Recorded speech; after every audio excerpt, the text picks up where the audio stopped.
जय जिनेन्द्र। सभी को मेरा सादर जय जिनेन्द्र। पंच परमेष्टि को नमन। आचार्य भगवान, उपाध्याय भगवान, सभी साधु सत्यजी महाराज के चरणों में कोटि वंदन। सभी शिवरात्रियों को सादर जय जिनेन्द्र।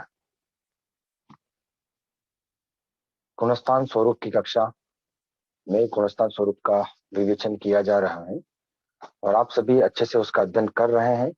मेरी आवाज आप लोगों तक पहुंच रही है, एक बार मुझे सूचित कर दें ताकि मेरी आवाज आप लोगों तक आ रही है। ऋषभ जी एक बार चेक करवा दीजिए मेरे को। हाँ, आपकी आवाज अच्छे से आ रही। चलो ठीक है सर, बिल्कुल। हाँ, एकदम तो क्लियर। आप अपना बिल्कुल सर, राइट सर।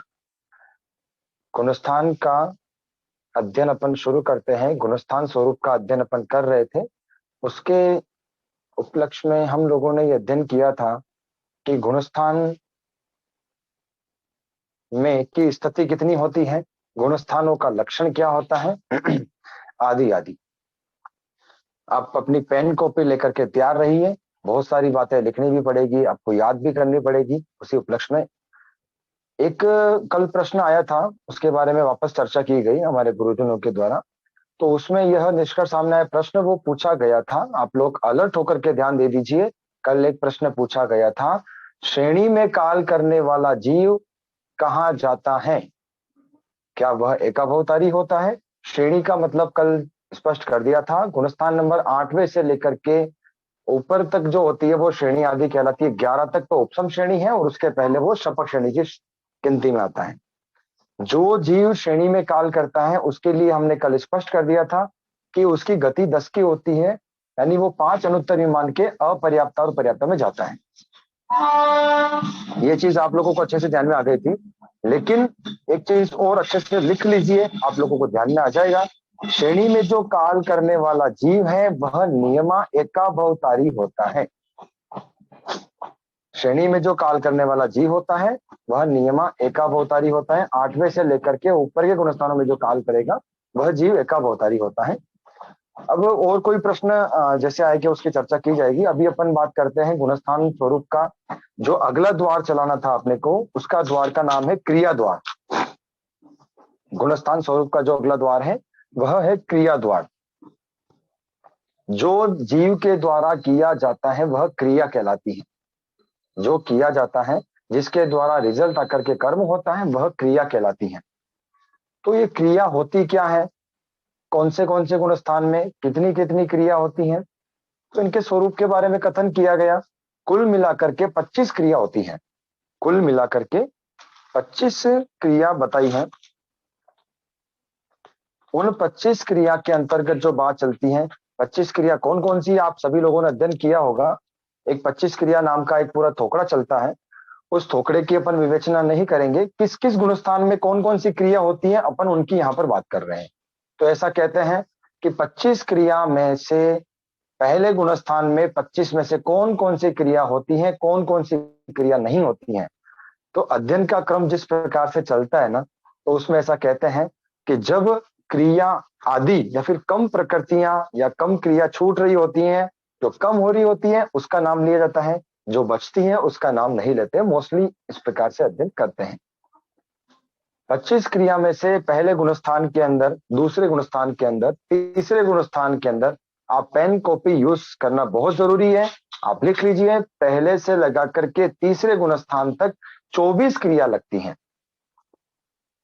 अच्छे से लिख लीजिए जो मैं लिखा रहा हूं। उसके पश्चात जब आपका प्रश्न का अपना जो सेशन चलेगा उसमें आपको जो जिज्ञासा हो उसमें आप चर्चा करेंगे। पहले से लगा करके तीसरे गुणस्थान तक 24 क्रिया होती हैं। सिर्फ एक क्रिया नहीं होती है, उसका नाम है इरियावैया। इसको इरियापति की क्रिया भी कहते हैं। वह क्रिया पहले दूसरे तीसरे गुणस्थान में नहीं होती है। क्यों नहीं होती है? अब यहाँ पर जब मैंने अध्ययन शुरू किया था स्टार्टिंग के अंदर, मतलब कोई 10-15 सालों को पहले की बात है, तो इरियापतिकी का जो अर्थ हम सुनने को मिलता है कि सामान्य रूप से जो व्यक्ति निकालता है दिमाग से कि गमनागमन करने से लगने वाली क्रिया, वो तो इरियापतिकी है। तो क्या जीव पहले गुणस्थान में, दूसरे में, तीसरे में गमनागमन नहीं करता है? गमनागमन तो करता है, लेकिन उसकी क्रिया नहीं लगती है। अच्छे से ध्यान में ले लेना, कहीं पर पढ़ा है तो आपको स्पष्ट करने में आपको आसानी रहेगी कि पहले दूसरे तीसरे गुणस्थान में गमनागमन नहीं होता है क्या? गमनागमन तो होता है, लेकिन फिर भी वो क्रिया नहीं लगती है। क्यों नहीं लगती है? उसके पीछे कारण क्या है उसका, इस अच्छे से ध्यान में रख लीजिए कि इर्यापति की क्रिया का जो स्वरूप बताया गया है वो ये है कि योगों के द्वारा, मात्र योग से, सिर्फ जो योग होते हैं ना, सिर्फ योगों से जो लगने वाली क्रिया है वो इर्यापति की क्रिया कहलाती है। अब मात्र योगों के द्वारा कर्मबंध कहाँ होता है? अब आप अपने अध्ययन के अनुसार आराम से बता सकते हैं कि सिर्फ योगों के द्वारा कर्मबंध 11वें 12वें और 13वें गुणस्थान में होता है। इसलिए इर्यापति की कह दो या इर्यावहिया क्रिया कह दो, ये मात्र कौन से गुणस्थान में लगती है? 11वें 12वें और 13वें गुणस्थान में इर्यावहिया क्रिया लगती है, और उस समय पर सिर्फ यही क्रिया लगेगी, इसके अलावा कोई भी क्रिया नहीं लगेगी।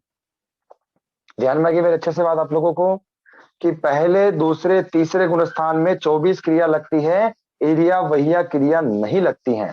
अब इसका अपोजिट अपन ने कथन कर लिया कि 11वें 12वें 13वें गुणस्थान के अंदर 24 क्रिया को छोड़ करके मात्र इर्यावहिया क्रिया ही लगती है। शॉर्ट के अंदर अपन ने 6 गुणस्थान पूरे कर लिए हैं, पहला दूसरा तीसरा 11वां 12वां 13वां। वापस रिपीट कर रहा हूं, पहले दूसरे तीसरे गुणस्थान में 25 क्रिया में से 24 क्रिया लगती हैं, इर्यापति की क्रिया नहीं लगती हैं। 11वें 12वें 13वें गुणस्थान में 25 क्रिया में से जो क्रिया पहले छोड़ी थी वही लगती हैं, जो लग रही थी वो नहीं लगेगी। यानी 25 क्रिया में से इर्यावहिया क्रिया ही लगती है 11 12 13 में, बाकी की 24 क्रियाएं नहीं लगती। और 14वां गुणस्थान जो होता है उसमें तो क्रिया ही नहीं लगती है। क्यों नहीं लगती है? क्योंकि कर्म ही नहीं होता है वहां पर, तो क्रिया लगने का वहां पर कोई अक्रिया बोला जाता है उस जीव को। अब अगली बात अपन करते हैं कि गुणस्थान नंबर चौथे में कौन सी क्रिया नहीं लगती है। तो ऐसा कथन करते हैं कि जो 25 क्रिया है उनमें से एक तो अपन ने पहले ही छोड़ दी कि इर्यापति की क्रिया जो होती है वो मात्र 11 12 और 13 इन 3 गुणस्थानों में ही लगती है, उनके अलावा वो क्रिया कहीं पर भी नहीं लगती है। क्योंकि उसके पीछे एक मूल कारण है जो आप लोगों को निवेदन कर दिया गया है कि इर्यापति की क्रिया का जो स्वरूप है कि मात्र जिस समय पर मात्र योगों की प्रवृत्ति होती है उस समय ही इर्यापति की क्रिया समझना चाहिए। गमनागमन अलग विषय है, लेकिन इर्यापति क्रिया का संबंध क्या है? जब योग, सिर्फ योग से कर्म बंद हो रहा हो उस समय पर इस क्रिया को समझना चाहिए। तो चौथे गुणस्थान में जीव के 25 क्रिया में से 2 क्रिया छोड़ करके 23 क्रिया लगती हैं। पहली तो छोड़ ही दी इर्यापति की, जिस क्रिया का पहले दूसरे तीसरे में उसके द्वारा कर्म बंद नहीं होता है, और चौथे गुणस्थान में जीव सम्यक दृष्टि बन जाता है तो मिथ्यात्व की क्रिया भी नहीं लगती है। ध्यान में आ रही है आप लोगों को अच्छे से? ध्यान कि चौथे गुणस्थान में मिथ्यात्व की क्रिया भी नहीं लगती है, जीव सम्यक दृष्टि है। अभी चिंतन करने का जो विषय है कि मिथ्यात्व की क्रिया चौथे में नहीं लग रही है, इसका मतलब तीसरे तक लग रही थी, तीसरे तक मिथ्यात्व की क्रिया लग रही थी, दूसरे में भी लग रही है, पहले में भी लग रही है। दूसरे गुणस्थान को तो सम्यक दृष्टि का गुणस्थान कहा हुआ है, और तीसरा गुणस्थान तो मिश्र दृष्टि का गुणस्थान है। इनको क्या मिथ्यात्व कहते हैं क्या? इनको मिथ्यात्व नहीं कहते हैं, लेकिन मिथ्यात्व का अंश रहता है। तीसरा गुणस्थान का जो प्रादुर्भाव है, मिश्र मोनी का जो प्रादुर्भाव है, वो कहां से हुआ? मूल रूप से मिथ्यात्व जो प्रकृति है, मिथ्यात्व है, उसका त्रिपुंज कर दिया, उसको 3 भागों में बांटा, उसमें से एक प्रकृति होती है मिश्र मोहनी। तो मिश्र मोहनी प्रकृति का आधार क्या था? मिथ्यात्व था। उस गुणस्थान में भी मिथ्यात्व की क्रिया लगती है, क्योंकि तीसरे गुणस्थान के अंदर अज्ञान कहा गया है, अज्ञान होता है, और जहां अज्ञान है वहां मिथ्यात्व रहता है। लेकिन तीसरे में मिथ्यात्व नहीं बताया, मिश्र बताया, तो मिश्र का जो प्रादुर्भाव वह भी मिथ्यात्व से ही हुआ है। और दूसरा गुणस्थान जाने वाला कहाँ है जी? दूसरे से नियम मिथ्यात्व में ही जाएगा, वहां पर भी मिथ्यात्व की क्रिया बता दी गई। अभी जो चौथा गुणस्थान बताया है वहां पर 23 क्रिया बताई है, मिथ्यात्व की क्रिया छोड़ दी गई है। अब आगे अपन बात करते हैं, जीव जब पांचवें गुणस्थान में आ जाता है, उस जीव को कहा जाता है श्रावक या श्राविका। और जब जीव श्रावक और श्राविका बन जाता है तब वह क्या कहलाता है, अविरति, देशविरति या सर्वविरति। तो यहाँ पर अपने को अच्छे से ध्यान में रखना है कि सर्वविरति तो साधु को कहा जाता है, अविरति तो व्रत पचकान बिल्कुल भी नहीं करता है उसको कहते हैं, और देश विरति यानी आंशिक व्रत प्रत्याख्यान करने वाला जीव जब व्रत प्रत्याख्यान कर चुका है तब उसको अविरति नहीं कहना चाहिए। तो अविरति की क्रिया भी कहाँ लगती है, 1 से 4 गुणस्थान तक लगती है। जहां तक अविरतिपना है वहां तक अविरति की क्रिया है, उसके आगे अविरति की क्रिया नहीं लगती है। पांचवें गुणस्थान में अविरति को छोड़ करके 22 क्रिया लगती हैं। 22 वापस ध्यान में ले लीजिए, जो 22 क्रिया लगती हैं पांचवें गुणस्थान में 25 में से 3 छोड़ दी गई हैं। सबसे पहले छोड़ी है इरिया वहिया, उसके बाद में छोड़ी है मिथ्यात्व की क्रिया, अब छोड़ दी है अविरति की क्रिया। इन 3 क्रिया को छोड़ करके पांचवें गुणस्थान में 22 क्रियाओं के द्वारा कर्मबंध होता है। अब अगला जो गुणस्थान चल रहा है अपना, वह अगला गुणस्थान है अपना छठा गुणस्थान, जीव सर्वविरति बन चुका है।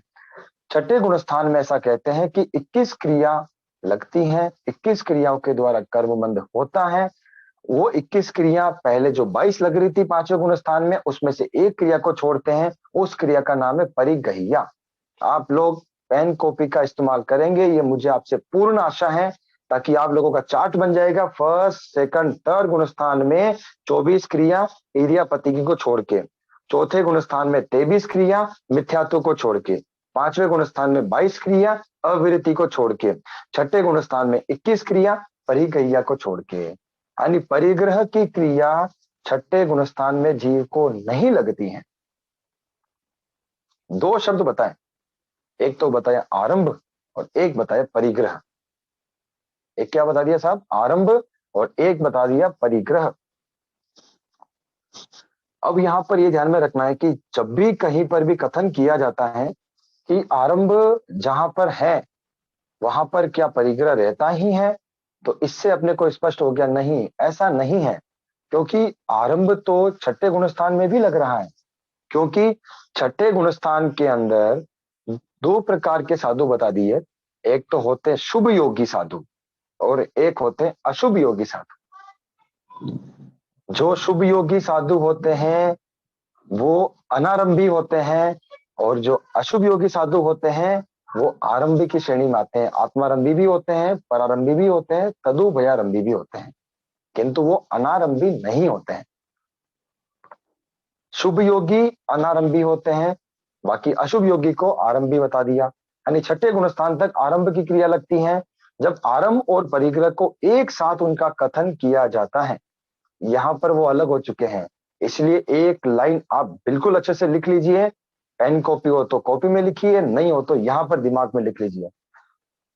परिग्रह के साथ में आरंभ की नियमा होती हैं।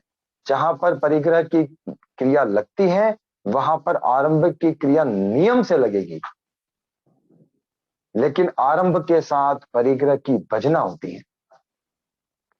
आप लोगों ने लिख लिया होगा शायद, आप लोग लिख लीजिए इस चीज को कि परिग्रह के साथ में आरंभ की नियमा होती है, लेकिन आरंभ के साथ में परिग्रह की भजना होती है। पांचवें गुणस्थान में परिग्रह की क्रिया लग रही थी और आरंभ की नियमा है ही है, लेकिन जीव जैसे छठे गुणस्थान में जाता है सर्वविरति बनता है, वहां पर आरंभ की क्रिया तो है लेकिन परिग्रह की क्रिया वहां पर नहीं। आरंभ की क्रिया लगेगी साधु को। कौन साधु को लगेगी, तो इसके लिए अच्छे से ध्यान में रखना है, जो अशुभ योगी साधु होगा उनको किसकी क्रिया लगेगी साहब, आरंभ की क्रिया लगेगी। शुभ योगी जो साधु होगा उनको आरंभ की क्रिया नहीं लगेगी। अब अपन अगली बात कर रहे हैं, अप्रमत्त अवस्था में साधु पहुंच चुका है। गुणस्थान नंबर 7 से 9 तक की बात चल रही है कि 7वां, 8वां, 9वां, इन 3 गुणस्थानों में कितनी क्रिया लगती हैं, तो आप ऐसा लिख लीजिए 7, 8, 9 में 15 क्रियाओं के द्वारा जीव कर्मबंध करता है, जीव को 15 क्रियाएं लगती हैं। और छठे जो गुणस्थान था उसके अंदर 21 क्रियाओं के द्वारा कर्मबंध हो रहा था। सातवें गुणस्थान में 15 क्रियाओं के द्वारा कर्मबंध हो रहा है। 6 क्रिया छोड़ दी गई है यहाँ पर। वो 6 क्रिया कौन सी छोड़ी है? सबसे पहले आप देख लीजिए आरंभिया। अपन जो जिस विषय की चर्चा कर रहे थे उस विषय को अपने को फिक्स रखना है कि आरंभ की क्रिया तो यहाँ पर नहीं लगेगी, क्योंकि छठे गुणस्थान में दोनों प्रकार के साधु थे, अशुभ योगी और शुभ योगी। सातवें से ऊपर तो नियमा शुभ योगी साधु ही होते हैं, तो आरंभ की क्रिया उनको लगती ही नहीं है। अब आरंभ की क्रिया नहीं लग रही है तो उसके साथ में लगने वाली सभी क्रिया हट जाएगी। काया से दोष लगाना, काई की क्रिया यानी शस्त्र आदि से किसी जीव को मारना, तो अहिगर्निया अधिकरने की क्रिया, और उसके बाद में पाउसिया क्रिया वो भी नहीं लगेगी। पारिया वणिया यानी किसी को परितापना उपजाने वाली जो क्रिया है वो भी क्रिया नहीं लगती है। पाणाई वैया यानी किसी जीव का प्राणातिपात कर देना, प्राणों की हिंसा कर देना। और एक बता दिया आरंभिया, इसकी चर्चा अपन पूर्व में कर चुके हैं। यानी जो क्रिया बता दी यहाँ पर 6 क्रिया छोड़ देंगे, आप नाम लिख लीजिए, मैं नाम बोल देता हूं। काई काइया, अहिगर्निया, काइया, अहिगर्निया, पाउसिया यानी प्राद्वेषी की, जिसमें द्वेष वश लगने वाली जो क्रिया होती है वो पाउसिया बता दी। उसके बाद परियावणिया, और एक बताई पानाई वाइया, और एक बताई आरंभिया। यानी ये क्रियाएं वहां पर आगे जाकर के जीव को नहीं लगती हैं।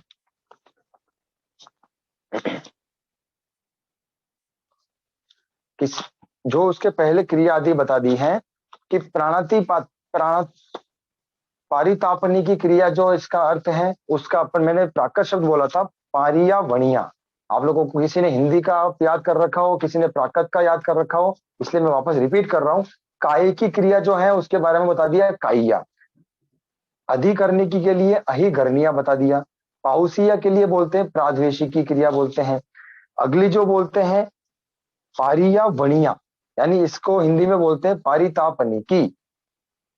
पारिया वणिया को बोलते हैं पारितापनी की, यानी मार पीट कर अथवा कठोर वचन कहकर क्लेश आदि पहुंचाना पारितापनी की कहलाती हैं। अगली है पाणाई वैया, यानी प्राणों का अतिपात कर देना, मीन्स प्राणातिपाती की। फिर है आरंभिया यानी आरंभिकी। ये जो क्रिया बता दी गई है, ये क्रियाएं छठे गुणस्थान तक ही लगती हैं। छठे गुणस्थान से आगे इन क्रियाओं के द्वारा कर्मबंध नहीं होता है। ध्यान में आ गई ये बात आपको अच्छे से।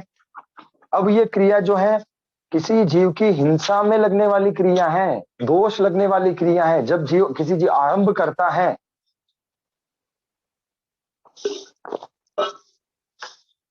जब जीव आरंभ करेगा, आरंभ के साथ वो प्रोसेस में लगने वाली है। काया के द्वारा हिंसा कर रहा है, शस्त्रों के द्वारा हिंसा कर रहा है, शस्त्र और काया का यूज कर रहा है किसी को अशुभ के लिए, तो उसके भाव भी द्वेष के होंगे, तो प्राद्वेषी क्रिया लगती है। उसको मारता पीटता है तो उसकी पाणाई वैया क्रिया लग रही है। प्राणों का अतिपात करता है, प्राणातिपाती की लगती है। और उसको बिल्कुल जीवन से रहित कर देता है, उसका आरंभ कर देता है, तो आरंभिया क्रिया लग जाती है। तो ये जो प्रोसेस है, ये सब अशुभ प्रवृत्ति की बात चलती है। तो जो ये क्रियाओं का बंध, इन क्रियाओं के द्वारा जो कर्म बंध होता है वो छठे गुणस्थान तक होता है। जो अशुभ योगी साधु हैं उनको ये क्रियाएं लगती हैं, शुभ योगी साधु को ये क्रियाएं नहीं लगती हैं। यहाँ पर प्रश्न खड़ा हो सकता है, नहीं हो रहा हो तो मैं पूछ लेता हूं।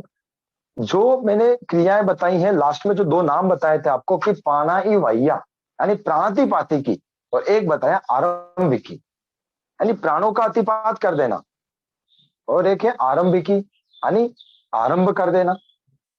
इनमें क्या अंतर हो सकता है? ध्यान में हो तो आप याद करिए, नहीं हो तो आप लिख लीजिए और याद कर लीजिए। प्राणातिपाती की जो क्रिया होती है, इसमें प्राणों का अतिपात किया जाता है। इसमें मूलतः 10 प्राणों की अपेक्षा से कथन है, मूलतः 10 प्राणों की अपेक्षा से कथन है। किसी का वचन बल प्राण को अपन ने खत्म कर दिया, और श्रोतेंद्रीय बल प्राण को, किसी को कानों में कीले डाल करके बहरा कर दिया, किसी को जोर जोर से बोल बोल करके किसी को कानों का जो श्रोतेंद्रीय बल प्राण है उसको हिंसा आदि पहुंचाना है।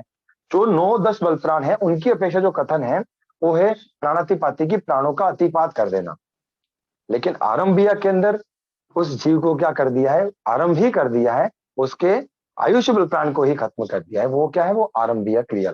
दोनों का विषय अलग अलग है, इसीलिए यहाँ पर ध्यान में रखना है। प्राणातिपात प्राणों का अतिपात कर देना, आरंभिया के अंदर मूलतः जीव को जीवन से रहित कर देना। अब अपनी बात चल रही है कि सात, वापस रिपीटेशन कर रहा हूं मैं आपके सामने कि पहले गुणस्थान दूसरे तीसरे में कितनी क्रिया लग रही थी? 24 क्रियाएं। पहले दूसरे तीसरे में 24 क्रियाएं इरिया वैया को छोड़ करके। चौथे गुणस्थान में 23 क्रियाएं मिथ्यात्व को छोड़ करके। पांचवें गुणस्थान के अंदर 22 क्रियाएं अविरति को छोड़ करके।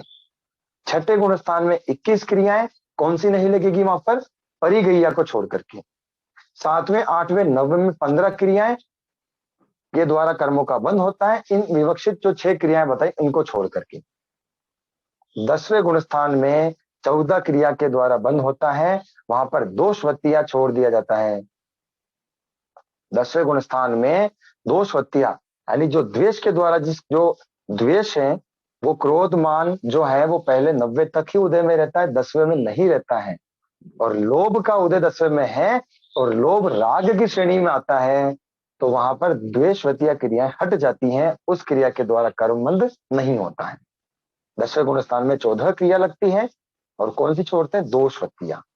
और 11वें गुणस्थान के अंदर तो 11वें 12वें 13वें में अपन ने अध्ययन कर ही लिया है कि मात्र इरिया वैया क्रिया के द्वारा कर्मबंध होता है, क्योंकि योगों के द्वारा लगने वाली जो क्रिया है वो है इरिया वैया क्रिया लगती है। अब अपन बात करते हैं, क्रिया द्वार पूरा समाप्त हो चुका है। क्रिया द्वार के बाद में जो अगला द्वार चलता है उस द्वार का नाम है साहब सत्ता द्वार लिया गया है। सत्ता, कर्मों की सत्ता, कर्म कितने होते हैं, उनकी सत्ता कितने, कौन कौन से गुणस्थान में कितनी कितनी होती है, उस क्रिया की अपेक्षा से कथन किया जा रहा है।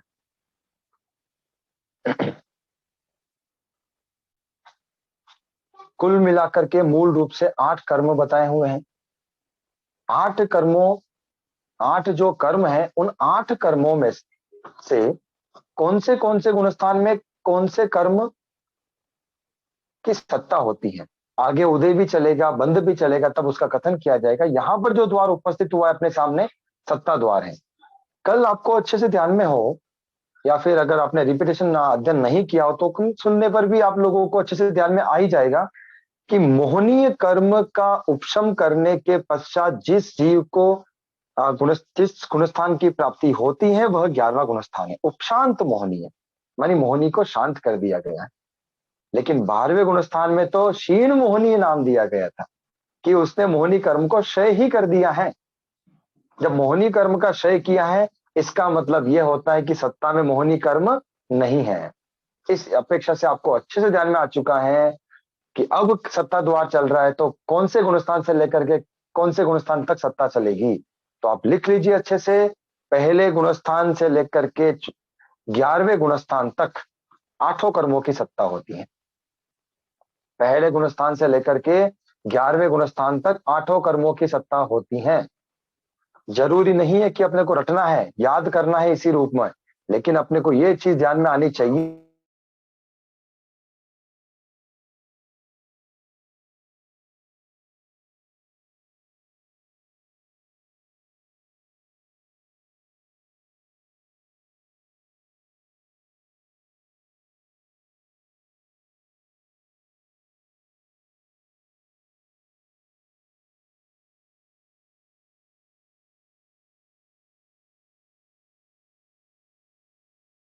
का उदय, मोहनीय कर्म की सत्ता, मिच्छामि दुक्कडम।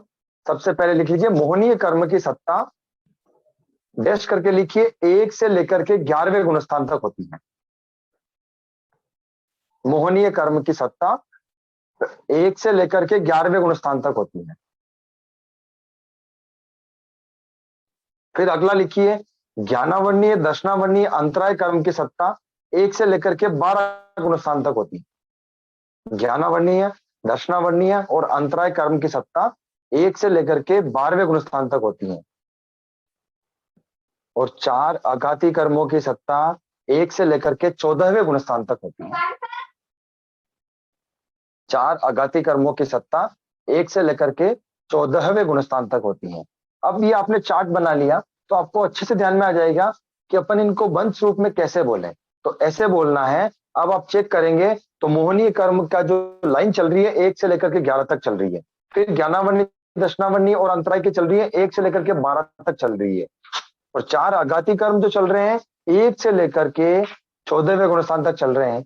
यानी 1 से 11 तक बात अपन करेंगे तो मोहनीय भी है, बाकी के सभी कर्म भी हैं। जैसे ही 12वें गुणस्थान की बात करेंगे तो मोहनी कर्म छूट जाएगा, बाकी के 7 कर्मों का सत्ता तो वहां पर है। इसका मतलब 1 से लेकर के 11वें गुणस्थान तक 7 कर्मों की 1 से लेकर के 11वें गुणस्थान तक 8 कर्मों की सत्ता है। फिर नेक्स्ट बोलेंगे 12वें गुणस्थान में 7 कर्मों की सत्ता है, ब्रैकेट में लिखेंगे आप लोग मोहनीय कर्म को छोड़ करके। फिर 13 और 14वें गुणस्थान के अंदर 4 आघाती कर्मों की सत्ता रहती है, यानी कर्मों की सत्ता 1 to 14 गुणस्थान तक रहती ही है। अलग अलग कर्मों की अपेक्षा से जानना चाहिए। अघाती कर्मों की सत्ता 1 से 14 तक, अपन इसको चार्ट ऐसे भी बना सकते हैं, घाती अघाती। अघाती कर्मों की सत्ता 1 से लेकर के 14वें गुणस्थान तक, घाती में मोहनीय की सत्ता 1 to 11 तक, और बाकी के 3 जो घाती हैं 1 to 12 तक। बहुत सारे तरीके हैं अध्ययन करने के, टारगेट वही है, दिमाग में फिक्स हो जाए। तरीके अलग अलग हो सकते हैं, ये अपने लोगों को ध्यान में रखना है। सत्ता द्वार पूर्ण हुआ, उसके अगला जो द्वार उपस्थित होता है वह है बंध द्वार। सत्ता के द्वारा बंध कह दीजिए, बंध के द्वारा सत्ता का प्राप्त होना कह दीजिए। जिस प्रकार से कथन करते हैं, कहीं कहीं पर पहले बंध लेते हैं, फिर उदय लेते हैं, फिर उदीर्णा लेते हैं, अंत में सत्ता लेते हैं। गुणस्थान स्वरूप में पहले सत्ता ली जाती है कि कर्मों की सत्ता अनवधि काल से बहुत ज्यादा है, उसके पश्चात जीव वापस नए नए कर्मों का बंद कर रहा है।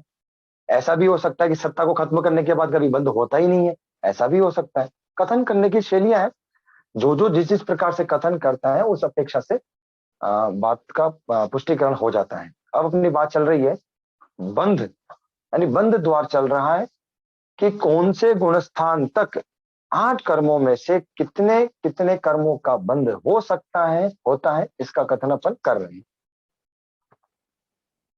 बंध के लिए आप समझ लीजिए, आप अच्छे से 1 से लगा करके 7वें गुणस्थान तक, 1 से लगा करके 7वें गुणस्थान तक, ब्रैकेट में लिखिए तीसरे को छोड़ करके 7 या 8 कर्मों का बंध होता है। जितना लिखेंगे उतना याद होगा, और जब लिख ले लेंगे तब चर्चा में भी भाग ले सकते हैं, क्योंकि 1 घंटे बाद जब आपके प्रश्न उठेगा तब तक पूर्व का भूल चुके होंगे। लिख लेंगे तो बहुत अच्छा रहेगा। 1 से लगा करके 7वें गुणस्थान तक तीसरे को छोड़ना है। तीसरे में आयुष्य कर्म का बंध नहीं होता है। क्यों नहीं होता है? क्योंकि आयुष्य कर्म का बंध भी निर्णय की स्थिति में होता है, अनिर्णय की स्थिति में नहीं हो सकता। और तीसरे गुणस्थान में तो अनिर्णय की स्थिति होती है, इसलिए वहां पर आयुष्य कर्म का बंध नहीं होता। तो 1 से लगा करके 7वें गुणस्थान तक तीसरे गुणस्थान को छोड़ना है।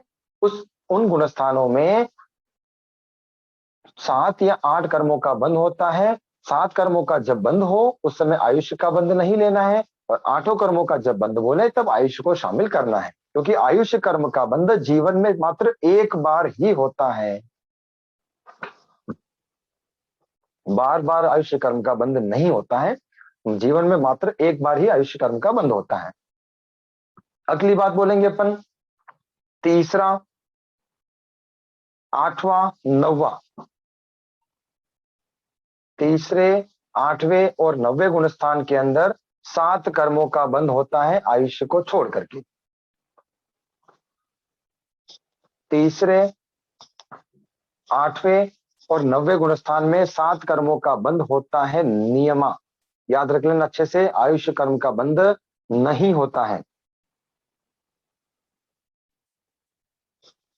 अब यहां पर एक चीज थोड़ी सी ध्यान में आ रही, मैं आपको निवेदन कर दूं कि जो अपन ने पहले 1 से 7 तक तीसरे को छोड़कर लिखा है कि 7 या 8 कर्मों का बंध होता है, 7 में आयुष्य कर्म का बंध नहीं लेना है और 8 में आयुष्य कर्म का बंध लेना है।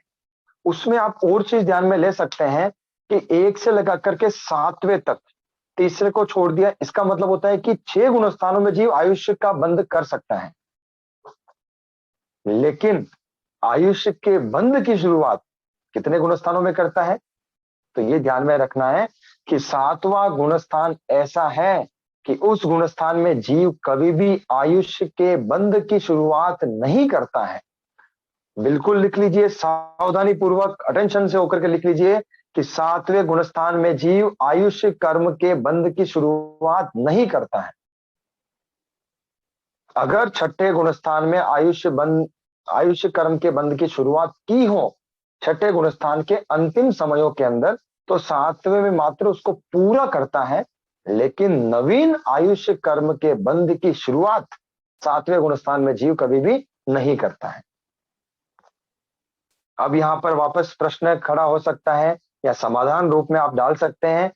ऐसा प्रश्न पूछा जाए कि आयुष्य कर्म के बंध की शुरुआत जीव कितने गुणस्थानों में कर सकता है, तो आपके सामने पूरा क्लियर हो चुका है कि पहला, दूसरा, चौथा, पांचवा, छठा, इन 5 गुणस्थानों में जीव आयुष्य कर्म के बंध की शुरुआत कर सकता है या यही करता है।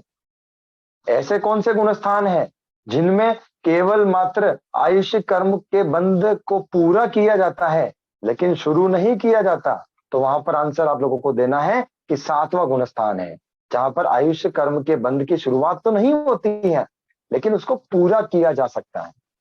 फिर तीसरे प्रकार से प्रश्न पूछे कि आयुष्य कर्म का बंध कहां कहां हो सकता है, तो 1 to 7 - 3, 1 से 7वें गुणस्थान तक तीसरे को छोड़ करके, ये चीज अपने को ध्यान में रखनी है। समझ में आ गया? बहुत लंबा बता दिया आप लोगों को, शॉर्ट में 4-5 लाइनों के द्वार हैं ये, लेकिन समझ में आपको अच्छा आना चाहिए, कॉन्सेप्ट अच्छा क्लियर हो जावे, कभी किसी को अध्ययन करावे तो आप पूरा अधिकार पूर्वक से आप अच्छे तरीके से कर लेवे। अपन इस प्रकार से आपको बताने का प्रयास कर रहे हैं। शॉर्ट रूप से बता रहा हूं, 1 से लगा करके 7वें गुणस्थान तक -3, तीसरे को छोड़ करके 7 या 8 कर्मों का बंध होता है।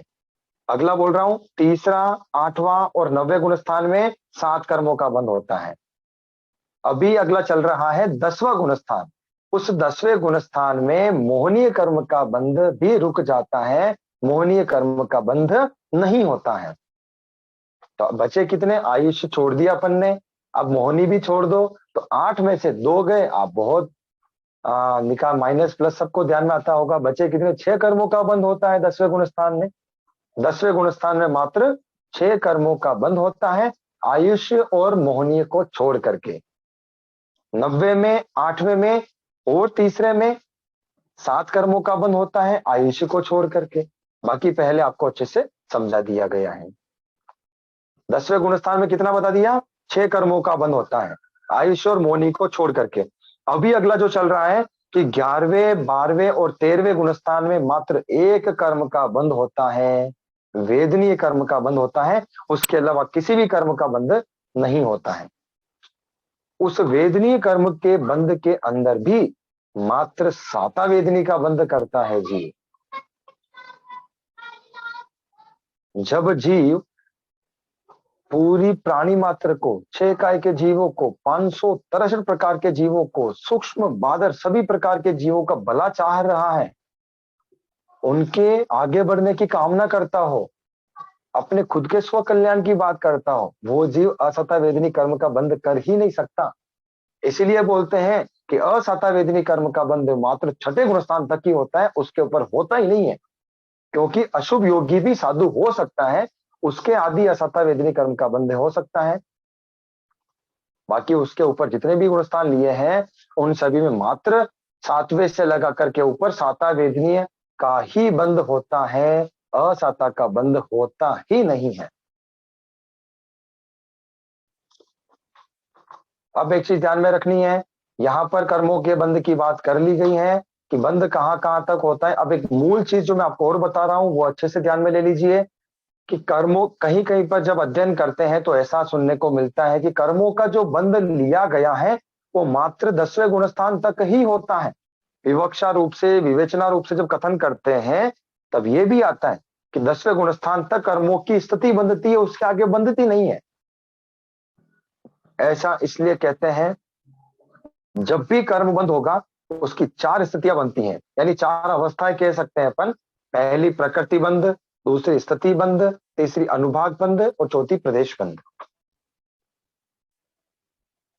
वापस बोल रहा हूं, प्रकृति बंध, स्थिति बंध, अनुभाग बंध और प्रदेश बंध। प्रकृति और प्रदेश बंध का निर्णय योग करता है कि योग के द्वारा प्रकृति और प्रदेश का बंध होता है। और स्थिति यानी जिस कर्म का हम बंद कर रहे हैं वो कितने काल की स्थिति का बंद हो रहा है, स्थिति बंद जो है उसका और अनुभाग बंद, इन दोनों का निर्णय करने वाला होता है कषाय। कषाय के द्वारा ही स्थिति और अनुभाग का बंद होता है। योग के द्वारा प्रकृति और प्रदेश का बंद होता है। बंद दो कारणों से होता है, कषाय और योग के निमित्त से। आप सभी जन अध्ययन कर रहे हैं, आपको अच्छे से ध्यान में होगा, कर्म की जब परिभाषा बोली जाती है तब दो शब्द लिए जाते हैं, कषाय और योग के निमित्त से जो होता है वह कर्म कहलाता है। अभी मैं उसकी परिभाषा में नहीं जा रहा हूं। कषाय और योग के निमित्त से कर्म का बंध होता है। तो किस प्रकार से? कषाय के निमित्त से तो स्थिति और अनुभाग का बंध होता है, योग के निमित्त से प्रकृति और प्रदेश का बंध होता है। अब जब कषाय कहां तक लिया, एक से लगा करके 10वें गुणस्थान तक कषाय होता है, उसके आगे नहीं होता है। अब जब 11वें 12वें और 13वें गुणस्थान में कषाय ही नहीं है तो स्थिति अनुभाग का बंध होगा क्या? स्थिति और अनुभाग का बंध नहीं होगा। और जब स्थिति और अनुभाग का बंध नहीं होगा तो जो कर्म बंध होता है उसके 4 प्रकार के बंध बताए, प्रकृति, स्थिति, अनुभाग और प्रदेश। तो इनमें से स्थिति अनुभाग तो होगा ही नहीं, तो फिर कर्मबंध किस प्रकार से लिया? इसलिए ऐसा बोलते हैं कर्मबंध 2 प्रकार से, एक तो होता है सांप्राय की बंध और एक होता है इरियापति की बंध। जो मात्र योग के निमित्त से होता है, जो मात्र योग के निमित्त से होता है वह सांप्राय की बंध, इरियापति की बंध कहलाता है। और जो कषाय के निमित्त से होता है वह सांप्राय की बंध कहलाता है। और जब योग और कषाय दोनों जब मिलते हैं तब कर्म बंध होता है, चारों प्रकार की अवस्थाएं आदि आ जाती हैं।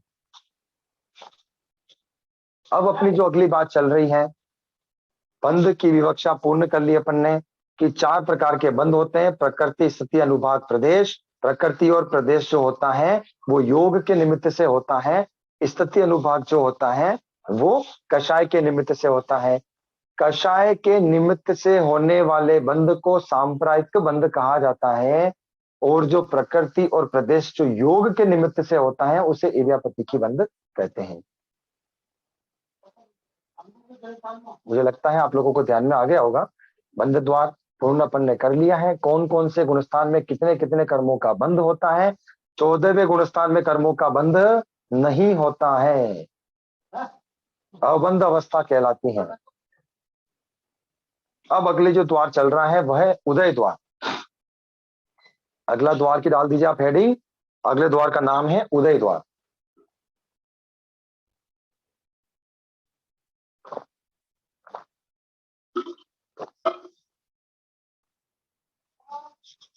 यानी इस द्वार में अपन ये विवेचन करेंगे, पूरा का पूरा संचा फिक्स है, जो सत्ता में किया, जो बंध में किया, वो ही उदय में करना है। यानी उदय मतलब होता है कर्मों का वेदन। किसी का बीच में प्रश्न आ गया कि मात्र सांप्राय की बंध कब होता है? मात्र सांप्राय की बंध कभी भी नहीं होता है, इरियापति की बंध हो सकता है जो 11वें 12वें 13वें गुणस्थान में होता है। मात्र कषाय हो और योग नहीं हो ऐसा नहीं होता है। प्रश्न का सेशन जब चलेगा तब आप प्रश्न पूछिए। मैं भी छद्मस्त जीव हूं और गुणस्थान साधु का तो है नहीं, उसके पहले ध्यान भटक जाता है, अक्षमय याचना। अपनी जो बात चल रही है उदय द्वार यानी कर्मों का वेदन, कर्मों का उदय। जो 8 कर्म है उन कर्मों का उदय कौन से गुणस्थान तक हो सकता है और कितने कितने कर्मों का कौन से गुणस्थान तक उदय होता है, इस बात की अपन चर्चा कर लेते हैं। मोहनी कर्म का उदय 11वें गुणस्थान में होता है? नहीं। हाँ में गर्दन नहीं हिलनी चाहिए, नहीं होता है क्योंकि मोहनीय जो कर्म है 11वें गुणस्थान का नाम है उपशांत मोहनीय गुणस्थान। देखो, आप ऑनलाइन क्लास चल रही है इसलिए मैं आपको कंफ्यूज नहीं कर रहा हूं। कभी ऑफलाइन में पाला पड़ेगा तब आप लोग ध्यान में आ जाएगा आपको कि किस प्रकार से आप गर्दन नाव में या हाँ में हिलाएंगे। इंतजार कीजिए इस कोरोना काल के खत्म होने का। तो मेरी बात चल रही है कि मोहनीय कर्म का पूर्ण रूप से उपशांत कर दिया है तभी वो 11वें में पहुंचा है, क्षय कर दिया है तभी वो 12वें में पहुंचा है। इसका मतलब उसका उदय 10वें गुणस्थान तक ही है। क्या उसके पहले की मोहनीय के अलावा किसी भी कर्म का उदय टलता है क्या? नहीं टलता है। ऐसा लिख लीजिए, 1 से लेकर के 10वें गुणस्थान तक 8 कर्मों का उदय होता है। 1 से लेकर के 10वें गुणस्थान तक, पहले से लेकर के 10वें गुणस्थान तक 8 कर्मों का उदय होता है।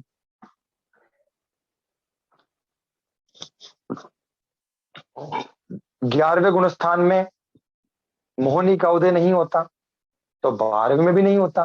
फर्क कितना सा है, 11वें में अनुपशमित है, मिच्छामि दुक्कडम उपशम किया हुआ है सत्ता के अंदर, और 12वें में क्षय किया हुआ है लेकिन उदय नहीं है। तो 11वें और 12वें गुणस्थान में 8 कर्मों में से मोहनी कर्म को छोड़ दीजिए, 7 कर्मों का उदय होता है। 1 से लगा करके 10वें गुणस्थान तक 8 कर्मों का उदय, 11वें 12वें गुणस्थान के अंदर 7 कर्मों का उदय होता है मोहनीय कर्म को छोड़ करके। ध्यान में आ गया? 11वें 12वें गुणस्थान में 7 कर्मों का उदय होता है मोहनीय कर्म को छोड़ करके। अभी आगे 13वें 14वें गुणस्थान में 4 अघाती कर्मों का उदय होता है। अब ज्ञानावरणीय, दशनावरणीय और अंतराय, इनका उदय 12वें गुणस्थान के चरम समय तक होता है। अब ये देख लीजिए कि 12वें गुणस्थान में जो 7 कर्मों का उदय बोला है वो कौन से हैं? तो ज्ञानावरणीय, दशनावरणीय, अंतराय और 4 अघाती कर्म। 4 और 3 7, मोहनीय ही छूटा है। ज्ञानावरणीय, दशनावरणीय और अंतराय कर्मों का उदय 12वें से पहले कभी नहीं छूटता है, 12वें गुणस्थान के चरम समय तक होता है, मात्र मोहनीय कर्म ही छूटा है। अब 4 अघाती कर्मों का उदय 13वें और 14वें गुणस्थान में होता है। 13वें और 14वें गुणस्थान में 4 अघाती कर्मों का उदय होता है। संक्षिप्त रूप से वापस बता रहा हूं, 1 से लेकर के 10वें गुणस्थान तक 8 कर्मों का उदय होता है। 11वें 12वें में 7 कर्मों का उदय है मोहनीय को छोड़ करके। 13वें 14वें गुणस्थान के अंदर 4 अघाती कर्मों का उदय होता है, ब्रैकेट में लिखिए ज्ञानावरणीय, दर्शनावरणीय और अंतराय को छोड़ करके। ठीक है साहब?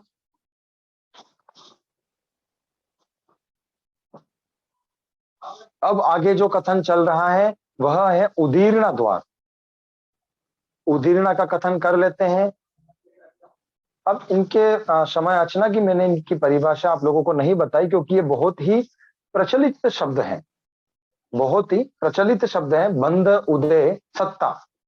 उदीर्णा इतना प्रचलित नहीं है, बोलते बहुत है लेकिन अपने को डेफिनेशन इसका याद कम रहता है। उदीर्णा किसको कहते हैं? प्रयत्न विशेष के द्वारा सत्ता में बाहर पड़े हुए कर्म पुद्गलों को खींच करके उदय आवलिका में प्रविष्ट करा देना उदय उदीर्णा है।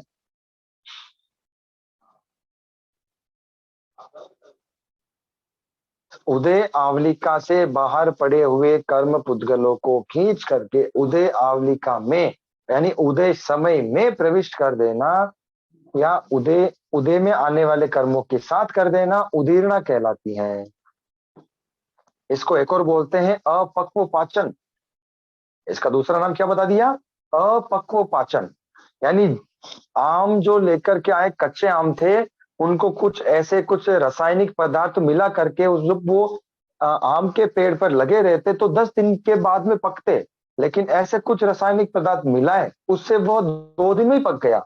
जो आम का फल 10 दिन के बाद में पकने वाला था उसको 2 दिन में पका दिया, अपक्व पाचन कहा जाता है। पक तो जाएगा लेकिन उसको एक संज्ञा दे दी गई है अपक्व पाचन, यह उदीर्णा कहलाती है। उदीर्णा के लिए ऐसा नियम है, मूल रूप से आपको अच्छे से ध्यान में रखना है। उदीर्णा की जो परिभाषा होती है वह है प्रयत्न विशेष से सत्ता में पड़े हुए कर्म दलिकों को खींच करके उदय आवलिका में प्रविष्ट करा देना उदीरना कहलाता है। धीरे धीरे बोल रहा हूं, लिख लीजिए। प्रयत्न विशेष के द्वारा सत्तागत कर्म दलिकों को खींच करके उदय आवलिका में प्रविष्ट करा देना उदीरना कहलाता है। ठीक है साहब। अब सत्ता में पड़े हुए कर्म दलिक कौन से खींचे जाते हैं, तो ये आपको ध्यान में रखना अति आवश्यक है कि जिस कर्म का उदय चल रहा है उसके सजातीय यानी वो ही दलिक खींचे जाएंगे। जैसे असाता वेदनीय कर्म का उदय चल रहा है तो उदय आवलिका के बाहर पूरी सत्ता के अंदर जहां जहां असाता वेदनी कर्म के दलिक है उनको ही खींचा जाएगा, अन्य कर्म दलिकों को नहीं खींचा जाएगा। यानी उदय प्राप्त कर्मों की ही उदीरना होती है, ये लाइन कह दें। या फिर जिस कर्म प्रकृति का विपाक उदय चल रहा होता है, विपाक उदय यानी अनुभूति में आने वाला उदय, जिस कर्म प्रकृति का विपाक उदय चल रहा होता है उसी कर्म की उदीरना होती है, उसी कर्म प्रकृति की उदीरना होती है। यानी उसी कर्म प्रकृति के कर्म दलिकों को खींच करके उदय आवलिका में डाला जाता है। अब प्रश्न ये उठता है कि उदय आवलिका तो एक आवलिका है ना, उसमें तो बहुत सारे कर्म दलिक है, असंख्यात समय की उदय आवलिका होती है, उदय आवलिका में कहां डालते हैं?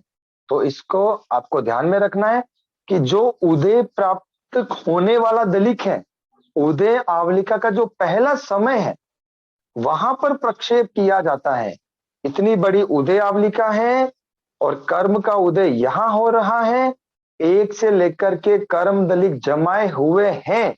सबसे पहले पहले नंबर का दलिक उदय में आएगा तो पहले नंबर के दलिक के ऊपर वो क्या करेंगे, उनको जमा देंगे। प्रथम समय के दलिकों के साथ उदीरना के द्वारा खींचे गए दलिकों का निक्षेप होता है। ऐसी धारणा विद्वान जनों के द्वारा महाराज साहब जी के द्वारा सुनने को मिलती है। ध्यान में की बात आपको। उदीरना उदीरना के लिए 4 कारण मूल रूप से बता रखे हैं, आप लिख लीजिए, अच्छे से लिख लीजिए। पहला कारण है जिस कर्म प्रकृति का विपाक उदय चल रहा हो। ओके, उदीरना होने के 4 कारण होते हैं कि 4 कारण उपस्थित होंगे तभी उदीरना होगी, अन्यथा उदीरना नहीं होती है।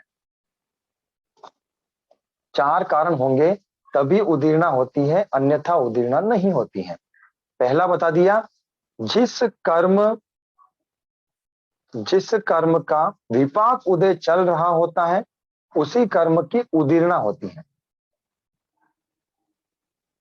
यानी इसको जो अगली लाइन में बोल रहा हूं उसको आप मत लिखिएगा, क्योंकि ये लाइन इसी को आशय स्पष्ट करती है। यानी उदय प्राप्त कर्मों की ही उदीरना होती है। इट मीन्स जिस कर्म का विपाक उदय चल रहा है उसी की उदीरना होती है।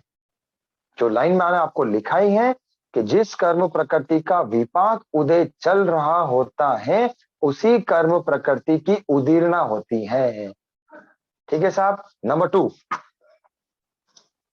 जिस कर्म प्रकृति की स्थिति, लिखिए आप आराम से, जिस कर्म प्रकृति की स्थिति एक आवलिका से अधिक होती है, जिस कर्म प्रकृति की स्थिति एक आवलिका से अधिक की होती है उसी कर्म प्रकृति की उदीरना होती है, उसी कर्म प्रकृति की उदीरना होती है। तीसरा कारण लिखिए, योगों की प्रवृत्ति की विद्यमानता। ऐसा कैसा लिख लीजिए जैसा बोल रहा हूं, योगों की प्रवृत्ति की विद्यमानता। यानी जहां तक योगों की प्रवृत्ति होगी, मन वचन काया, इन 3 योगों की प्रवृत्ति जहां तक होती है वहां तक क्या होता है, उदीर्णा हो सकती है। आपको अच्छे से पता है कि 14वें गुणस्थान में योगों की प्रवृत्ति नहीं होती है, वहां पर उदीर्णा नहीं होती है। नियम के अनुसार चलेंगे तो अपने को अपने आप आंसर निकल करके आएगा। नियम याद रखने बहुत आवश्यक होते हैं। चौथा कारण लिख लीजिए, तद योग्य अध्यवसाय के होने पर।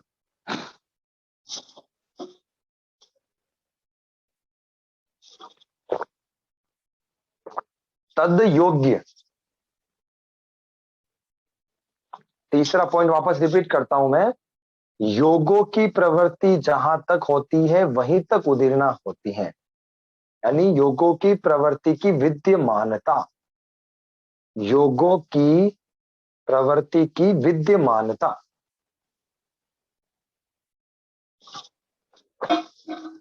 कोई बोल रहा है थर्ड, कोई बोल रहा है सेकंड, चलो मैं फर्स्ट से वापस बोल देता हूं।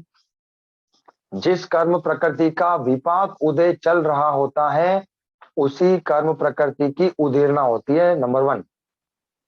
नंबर सेकंड, जिस कर्म प्रकृति की स्थिति एक आवलिका से अधिक होती है उसी कर्म की उदीर्णा होती है। जिस कर्म प्रकृति की स्थिति एक आवलिका से अधिक होती है उसी कर्म की उदीर्णा होती है। तीसरा कारण, जहां तक योगों की प्रवृत्ति होती है वहीं तक उदीर्णा होती है।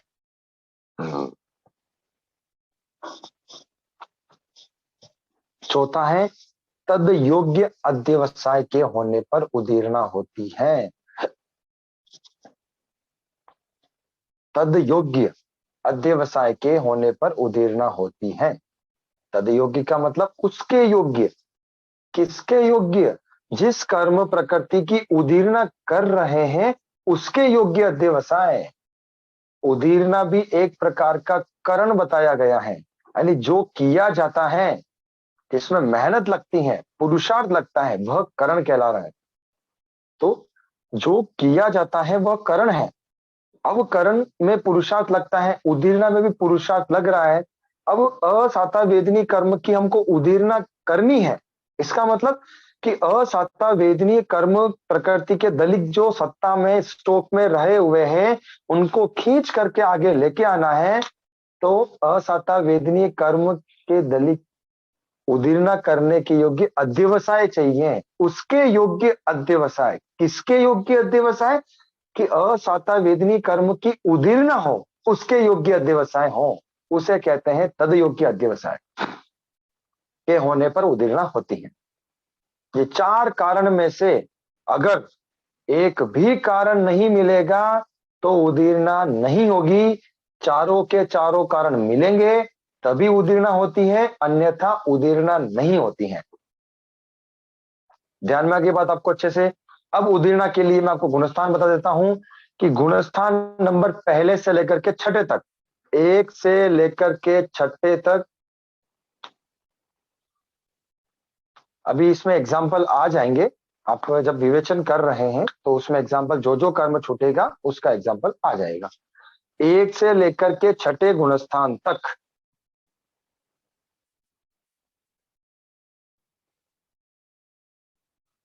6, 7 या 8 इन तीनों कर्मों की उदीर्णा हो सकती है। 6, 7, 8 इन तीनों कर्म की उदीर्णा हो सकती है। 6 कर्म की उदीर्णा होवे तो आयुष्य और वेदनी को छोड़ देना है।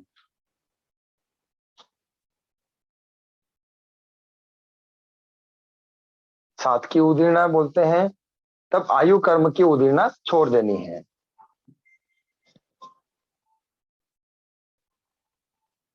7, 8, 6 बुक में क्रम से दिया गया है इसलिए, बाकी क्रम 8, 7, 6 भी बोल सकते हैं, 6, 7, 8 भी बोल सकते हैं, 7, 8, 6 भी बोल सकते हैं, क्योंकि स्टार्टिंग में जो है वो सबसे पहले आयुष्य कर्म की उदीर्णा रुकती है इसलिए बोला गया है। आप 7, 8, 6 ध्यान में रख सकते हो, याद करने के लिए इजी रहेगा।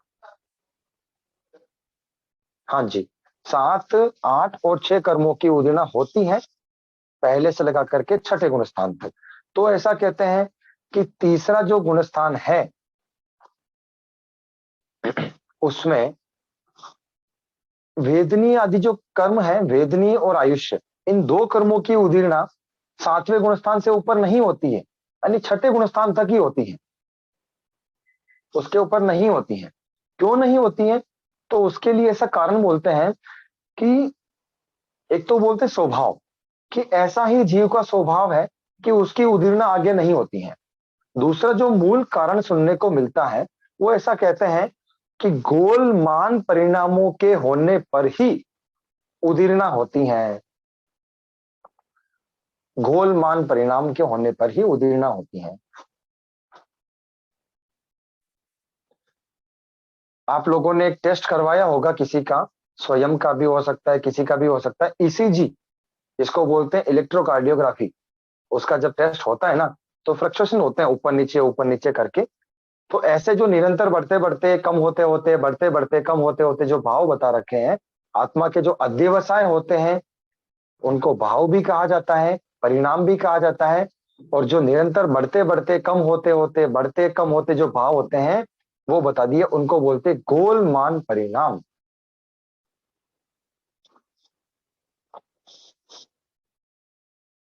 बढ़ते जैसे मान लीजिए किसी के भाव 60% के भाव थे, वापस नीचे आया, फिर 65 पहुंचा, वापस नीचे आया, फिर 70 पहुंचा, फिर 75 पहुंचा। ऐसे जो निरंतर बढ़ते बढ़ते भाव है, नीचे भी उसका एक बिल्डिंग टाइप बनेगा, ऊपर भी एक बढ़ते बढ़ते का भाव, कम होते होते का भाव। इलेक्ट्रोकार्डियोग्राफी आप दिमाग में लेके आ जाओ, आपको अच्छे से ध्यान में हो जाएगा। निरंतर बढ़ते बढ़ते भाव, कम होते भाव, बढ़ते भाव, कम होते भाव, ये गोलमान परिणाम कहलाता है। आयुष्य का बंध गोलमान परिणाम में ही होता है।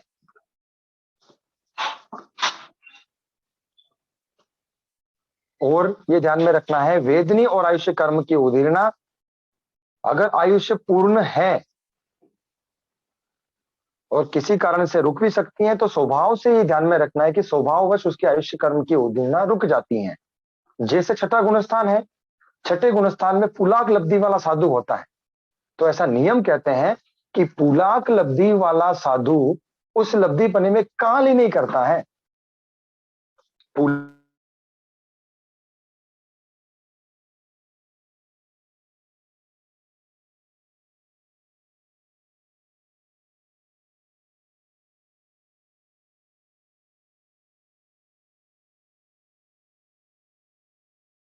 कर्म की एक आवली का मात्र स्थिति बची है, उस कर्म की उदीर्णा रुकेगी, ऐसा अपन ने नियम लिखा।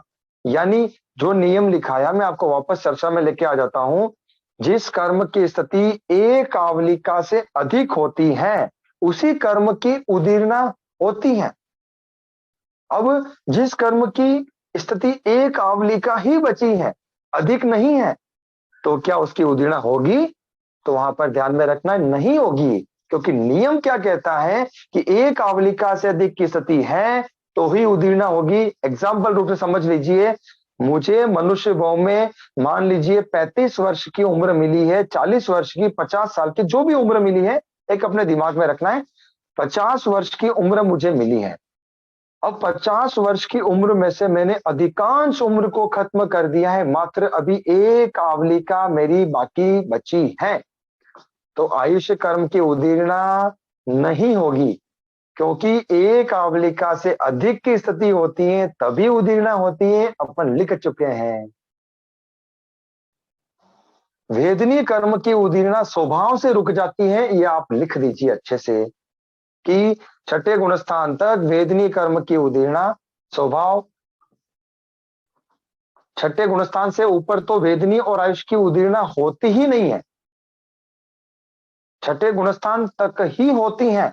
उसके पहले भी स्वभाव से उसकी उदीर्णा रुक सकती है। आयुष्य के लिए आपको नियम बता दिया कि आयुष्य कर्म एक आवलिका ही बाकी है, तब उसकी उदीर्णा क्या हो जाएगी? रुक जाएगी। अब अपन आगे चलते हैं कि सातवें से ऊपर के जो गुणस्थान लिए हैं उन गुणस्थानों में सातवां, आठवां और 90 गुणस्थान में, ऐसा लिख लीजिए आप कि सातवां, आठवां और 90 गुणस्थान में 6 कर्म की उदीर्णा होती है। जो कर्म अपन ने पहले बोल दिए उनको ही छोड़ना है, 8 में से आयुष और वेदनी को छोड़ करके, क्योंकि छठे गुणस्थान से ऊपर इन कर्मों की उदीर्णा नहीं होती है। जल्दी से लिख लीजिए, समय पूर्ण हो चुका है, 1 मिनट का समय और ले रहा हूं मैं अध्ययन रूप में, कि 7वें 8वें और 9वें गुणस्थान में 6 कर्मों की उदीर्णा होती है, 10वें गुणस्थान में 6 और 5 कर्मों की उदीर्णा होती है, 10वें गुणस्थान में 6 और 5 कर्मों की उदीर्णा होती है। ये द्वार लगता है थोड़ा सा आगे भी थोड़ा विवेचना जैसा द्वार है, विवेचन करना पड़ेगा इसका, इसलिए आज का अध्ययन में यही तक रखता हूँ। इस द्वार को अपन कल पूर्ण करने का अपना लक्ष्य रहेगा। आज की पढ़ाई अपन यहीं तक रखते हैं। सादर जय जिनेन्द्र।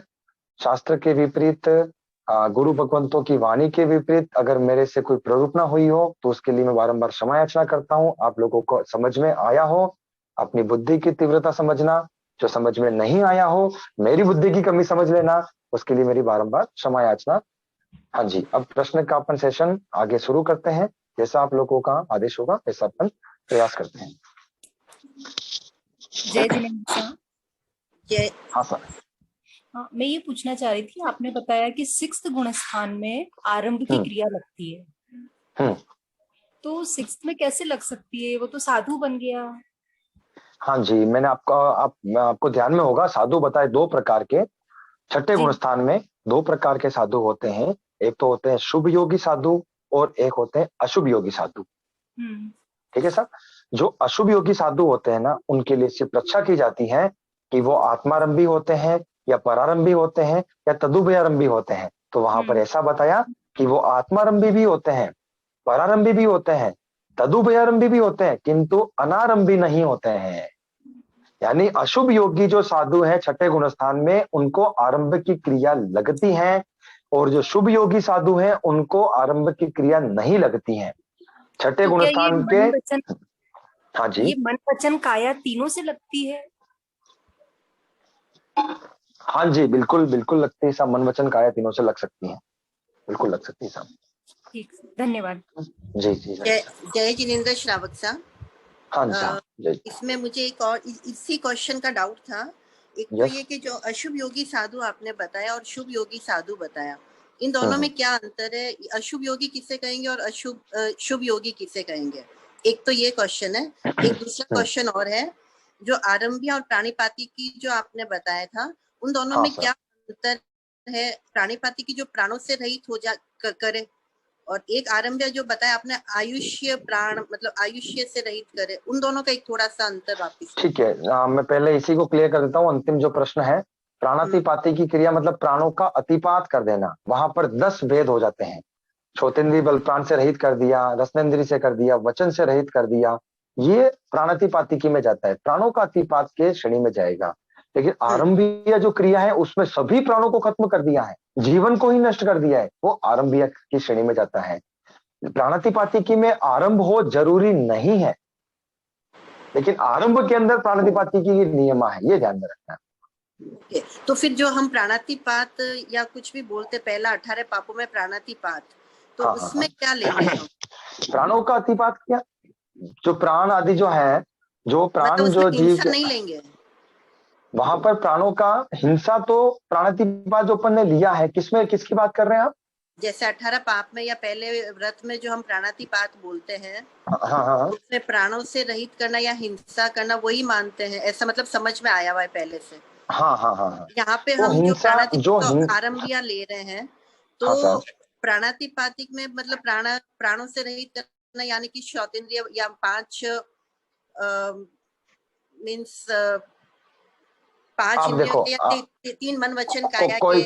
हाँ, अब आप एक चीज ध्यान में ले लीजिए कि जो प्राणों का अतिपात बोला है, प्राण होते हैं 10 प्रकार के। 10 प्रकार में आयुष्य बल प्राण भी है कि नहीं है? उसमें है। तो आयुष्य बल प्राण से जब रहित हो जाएगा तब आरंभ भी हो जाएगा, और प्राणातिपात तो होना ही है साथ साथ में। ऐसा भी हो सकता है कि आयुष्य बल प्राण छूटा रहा है और दूसरे प्राण नष्ट हो जाए, श्वासोच्छ्वास प्राण खत्म हो गया हो, दूसरे प्राण खत्म हो गए, ऐसा भी हो सकता है। और आयुष्य बल प्राण चला गया तो भी प्राणातिपातिकी है, प्लस वहां पर आरंभिया भी हो जाएगी, ये ध्यान में रखना है। हाँ, आपका पहला प्रश्न क्या था? मेरा पहला प्रश्न अशुभ योगी साधु आता था। अब देखो, आप सुन लीजिए, जो छठे गुणस्थान में जीव है वो छठे गुणस्थान से सातवें की तरफ बढ़ रहा है, आगे की तरफ बढ़ रहा है, वो शुभ योगी साधु है। छठे से जो नीचे गिरने वाला है, पांचवें में, चौथे में, तीसरे में, दूसरे में, पहले में, उस तरफ जो जा रहा है वो कौन सा कहलाएगा? अशुभ योगी साधु कहलाएगा। ओके। और कोई प्रश्न हो फरमाइए। आदेश। हाँ, प्रणाम प्रणाम जय जिनेंद्र सर। हाँ सर। पाओसिया और द्वेषवतिया में क्या डिफरेंस है? कौन सी क्रिया फरमाई साहब आपने? पाओसिया, द्वेषवतिया। पाओसिया के लिए बोला कि ईर्ष्या, द्वेष और मत्सरता आदि अशुभ परिणाम रूप जो होती है वो पाओसिया क्रिया होती है। ईर्ष्या होता है, उसमें द्वेष होता है, आदि जो क्रिया है वो पाओसिया क्रिया है।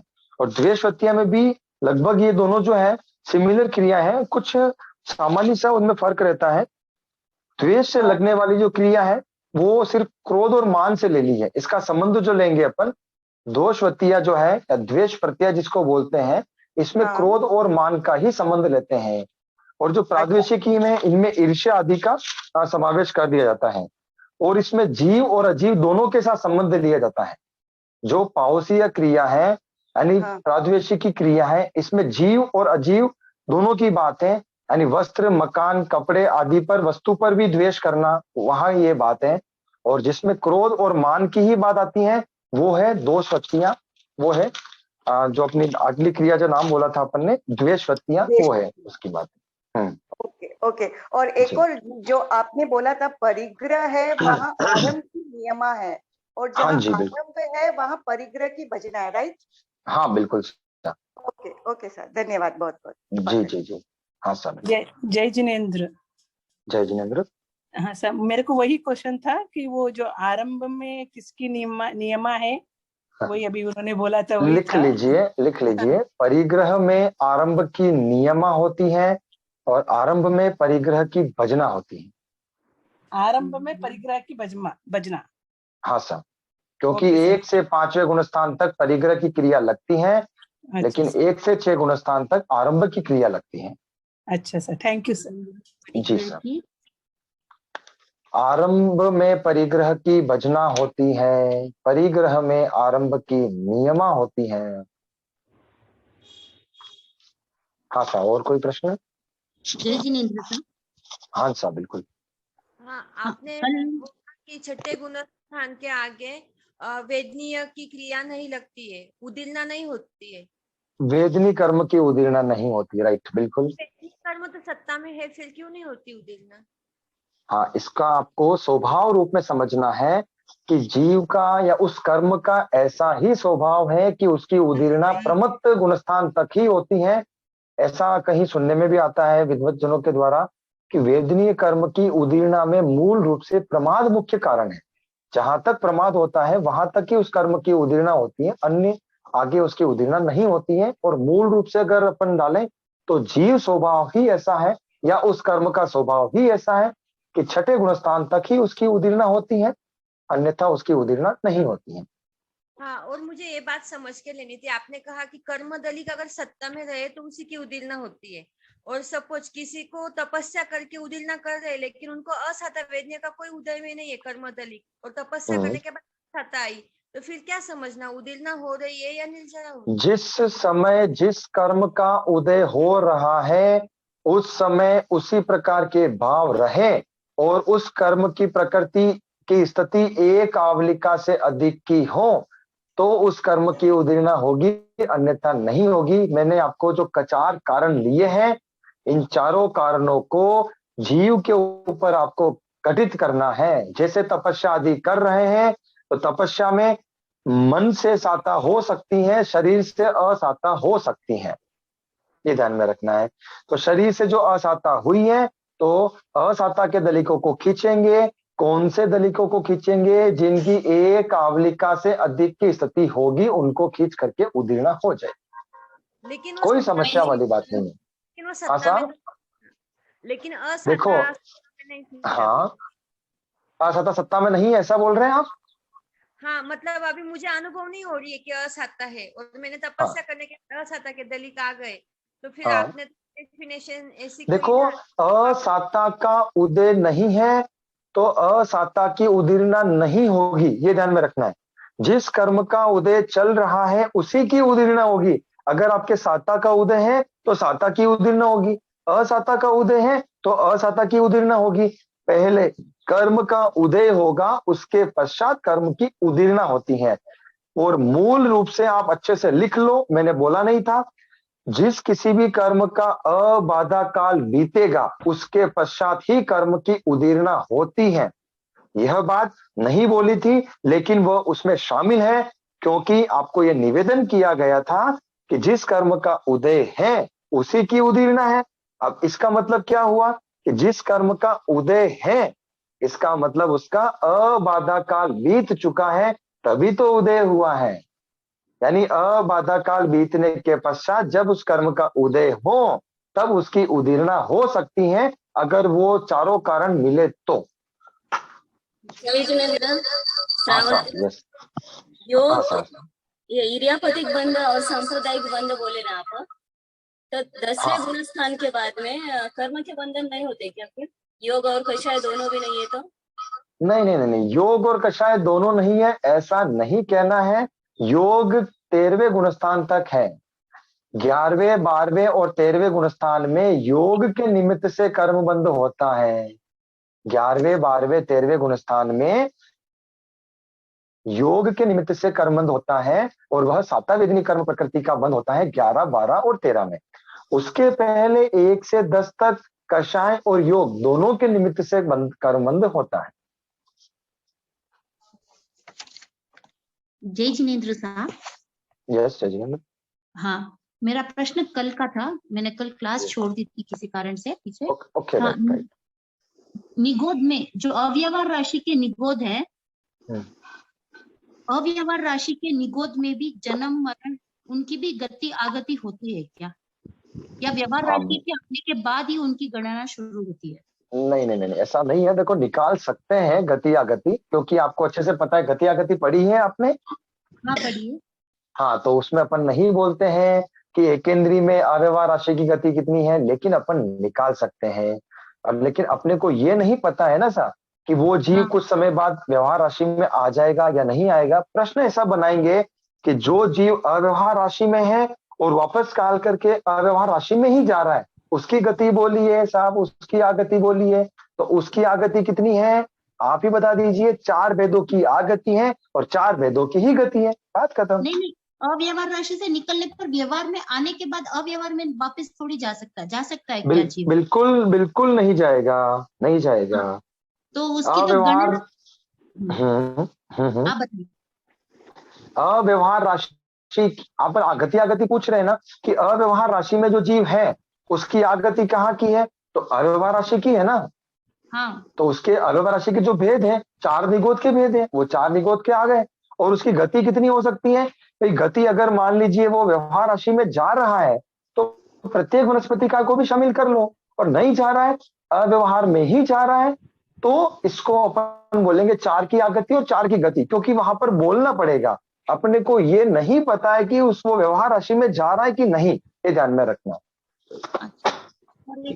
जी, कल का ये इसमें लिखा उपशम श्रेणी करने वाला जीव चढ़ते या गिरते काल कर तो सकता है, पर श्रेणी चढ़ते 11वें गुणस्थान के पहले नहीं गिरता। इस चीज को मैंने समझा, लेकिन मेरे को थोड़ा कंफ्यूजन हो रहा था। उपशम श्रेणी करने वाला जीव चढ़ते या गिरते काल तो कर सकता, पर श्रेणी चढ़ते 11वें गुणस्थान के पहले नहीं गिरता। नहीं, ऐसा नहीं बोला गया था कि आपने लिखा ना, 2 विरोधाभास हो गया आपकी लाइन के अंदर कि चढ़ते उतरते काल कर सकता है। एक आप सुनिए एक बार आराम से, चढ़ते उतरते काल कर सकता है ऐसा लिखा है ना आपने। हाँ। अब चढ़ते हुए काल कर सकता है, मान लीजिए 8वें से 90 में गया और काल कर गया तो 11वें तक कैसे पहुंचेगा साहब? वो तो अनुत्तर विमान में चला गया ना।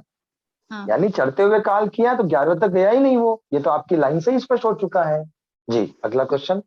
किताब में ऐसा, इसलिए मेरे को कंफ्यूजन हुआ। थोक संग्रह किताब में ही ऐसा लिखा है, इसलिए मेरे को भी कंफ्यूजन हुआ कि कैसे हो सकता है करके, यही शंका थी। मतलब जब जीव आगे बढ़ता है तो 11वें तक ऐसा पहुंचेगा, ऐसा नियम बता रखा है ऐसा सब? नहीं, पर श्रेणी चढ़ते 11वें गुणस्थान के पहले नहीं गिरता, जब पहले हाँ। बता दिया कि चढ़ते गिरते काल तो कर सकता है, पर 11वें गुणस्थान के पहले नहीं गिरता, मतलब वो ही कंफ्यूजन था कि कैसे, उस चीज को समझ में नहीं आ वहां रहा पर था। वो चीज ऐसी ऐसी बता रखी है कि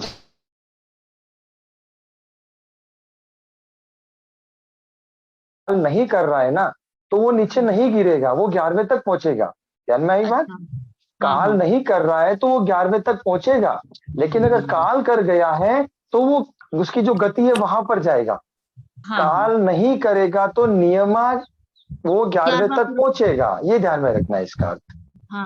वही कंफ्यूजन था, बहुत बार पढ़ा, समझ में नहीं आया। हाँ, अब ध्यान में आ गया साहब, आपको ध्यान में आ गया? ठीक सर, धन्यवाद। ओ राइट राइट। जय जिनेन्द्र सर, आदेश आपने बताया कि श्रेणी में काल करने वाला, जय हाँ जिनेन्द्र सर, हाँ हाँ, आवाज आ रही है, आपने बताया बोलिए। कि श्रेणी में काल करने वाले जीव की गति 10 है और नियम एक हाँ अवतारी है, तब तो गति 2 ही होनी चाहिए, सर्वार्थ सिद्ध विमान की पर्याप्त हाँ, पर्याप्त बहुत 10 बढ़िया कैसी? आपने। हाँ 10 कैसी, बहुत बिल्कुल आपका ये प्रश्न समझ में सही नहीं है। आया। हाँ, मैं आपको ही प्रश्न पूछता हूँ, क्या 4 अनुत्तर विमान में कोई भी जीव ऐसा हो सकता है या नहीं जो अगले वो में मोक्ष जाए? नियम जल्दी एक बताइए। अवतारी तो सर्वार्थ सिद्ध वाली ही होता है ना? आप वो बिल्कुल पता है, नियम सभी को एक पता है। अवतारी। एक केवली की आगति कितनी है साहब? केवली की आगति 108 की है ना? 108। 108 में देवता के भेद में है कि नहीं है 5 अनुत्तर विमान है, ठीक है। अब 108 में आ रहे, इसका मतलब वो एक बहु करके मोक्ष जा रहे हैं ना।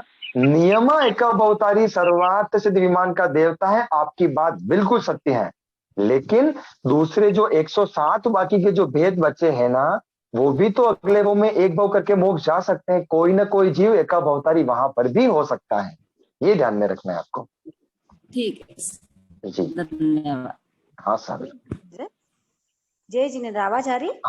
हाँ साहब बिल्कुल, जय जिनेन्द्र, आवाज आ गई, फरमाओ। आपने बताया कि आयुष का बंध गोलमान, तीसरे गुणस्थान में आयुष का बंध होता है क्या? तीसरे में आयुष का होता ही नहीं है। नहीं, आपने अभी जो बताया था ना, तब पढ़ा रहे तभी कि हाँ। वो गोलमान परिणाम में ही बनते हैं करके। हाँ साहब जी। तीसरे में परिणाम है कंफ्यूज्ड वाले, निर्णय नहीं है। हाँ। निर्णय की स्थिति में ही आयुष्य का बंध होता है, यह लिख लीजिए आप अच्छे से। निर्णय की स्थिति में ही आयुष्य का बंध होगा। पुण्य पुण्य के भाव चल रहे हैं, पाप पाप के भाव चल रहे हैं, बीच के भाव है। व्यक्ति कंफ्यूज है कि मुझे पुण्य करना है कि पाप, वहां पर आयुष्य का बंध नहीं होगा। आयुष्य का बंध निर्णय की स्थिति में होगा, गोलमान परिणामों में होता है। जी साहब बिल्कुल, धन्यवाद। जय जिनेन्द्र। जय जिनेन्द्र। अगर 11वें गुणस्थान के बाद आपने कहा कि 7वां वेदनीय तो रहती है, तो फिर इन बंध की बात बोल रहे हैं, उदय की बोल रहे हैं आप? गुणस्थान में जो कर्मों का बंध है, हाँ जी बिल्कुल। 7वां वेदनीय का बंध है 11वें गुणस्थान के बाद, तो फिर 11, 12, 13 में है। हाँ, तो फिर उनको भोगा कैसे जाता है? आते हैं और चले जाते हैं या सत्ता में भी रहते हैं? उसके लिए ऐसा बोलते हैं कि स्थिति और अनुभाग का तो बंध हो ही नहीं रहा है, क्योंकि कषाय नहीं है, तो उसका बंध एक समय का तो उसका बंद होता है, अगले समय में उसकी निर्जरा हो जाती है, और उसके अगले समय में उसकी सत्ता भी खत्म हो जाती है। बहुत सूक्ष्म कर्म होता है साहब। एकदम सूखी दीवार है, उस पर मिट्टी लेकर के छिड़काव किया तो वापस मिट्टी नीचे गिर जाएगी, क्योंकि वहां पर तो कषाय है ही नहीं। एक समय में बंद, एक में उदय, अगले में उसकी निर्जरा हो जाती है साहब। बिल्कुल। हाँ जय जिनेन्द्र भाई साहब, आपका ज्ञान तो बहुत विपुल विशाल है, आप इतना अच्छा समझाते हो, लेकिन थोड़ा धीरे बोलिए तो मैं रनिंग लेक्चर लिखती हूँ तो लिख सकूं प्लीज। और आज मैं भूल गई, 2 से 2:15 बजे से 4 बजे तक सामयिक लेकर बैठ गई, तो आज का मेरे को रिकॉर्डिंग मिले या तो यूट्यूब कर दो ना भाई साहब। यूट्यूब तो मैं जब चाहे देख सकती हूँ। वो जो अपने होस्ट करने वाले महानुभाव है, जिन्होंने हमको आपकी सेवा करने का मौका दिया है, पहले तो उनको धन्यवाद हो। वो आपको अवेलेबल करा देंगे, उनको आपकी आवाज सुनने में आ गई है, वो आप लोग मैनेज कर लेंगे साहब। यूट्यूब कर दो प्लीज भाई साहब, आप सब प्रोग्राम यूट्यूब में कर दो तो जी, हम जब चाहे देख सकते हैं। उनसे निवेदन कर देंगे जी। थैंक यू भाई साहब, thank you, all the best, thank you. जय जिनेन्द्र प्रभु। जय जिनेन्द्र भैया। हाँ सर, जय वो जिनेन्द्र। क्लास के स्टार्ट में आपने बताया था ना कि श्रेणी में काल करने वाला जीव, क्या बताया था?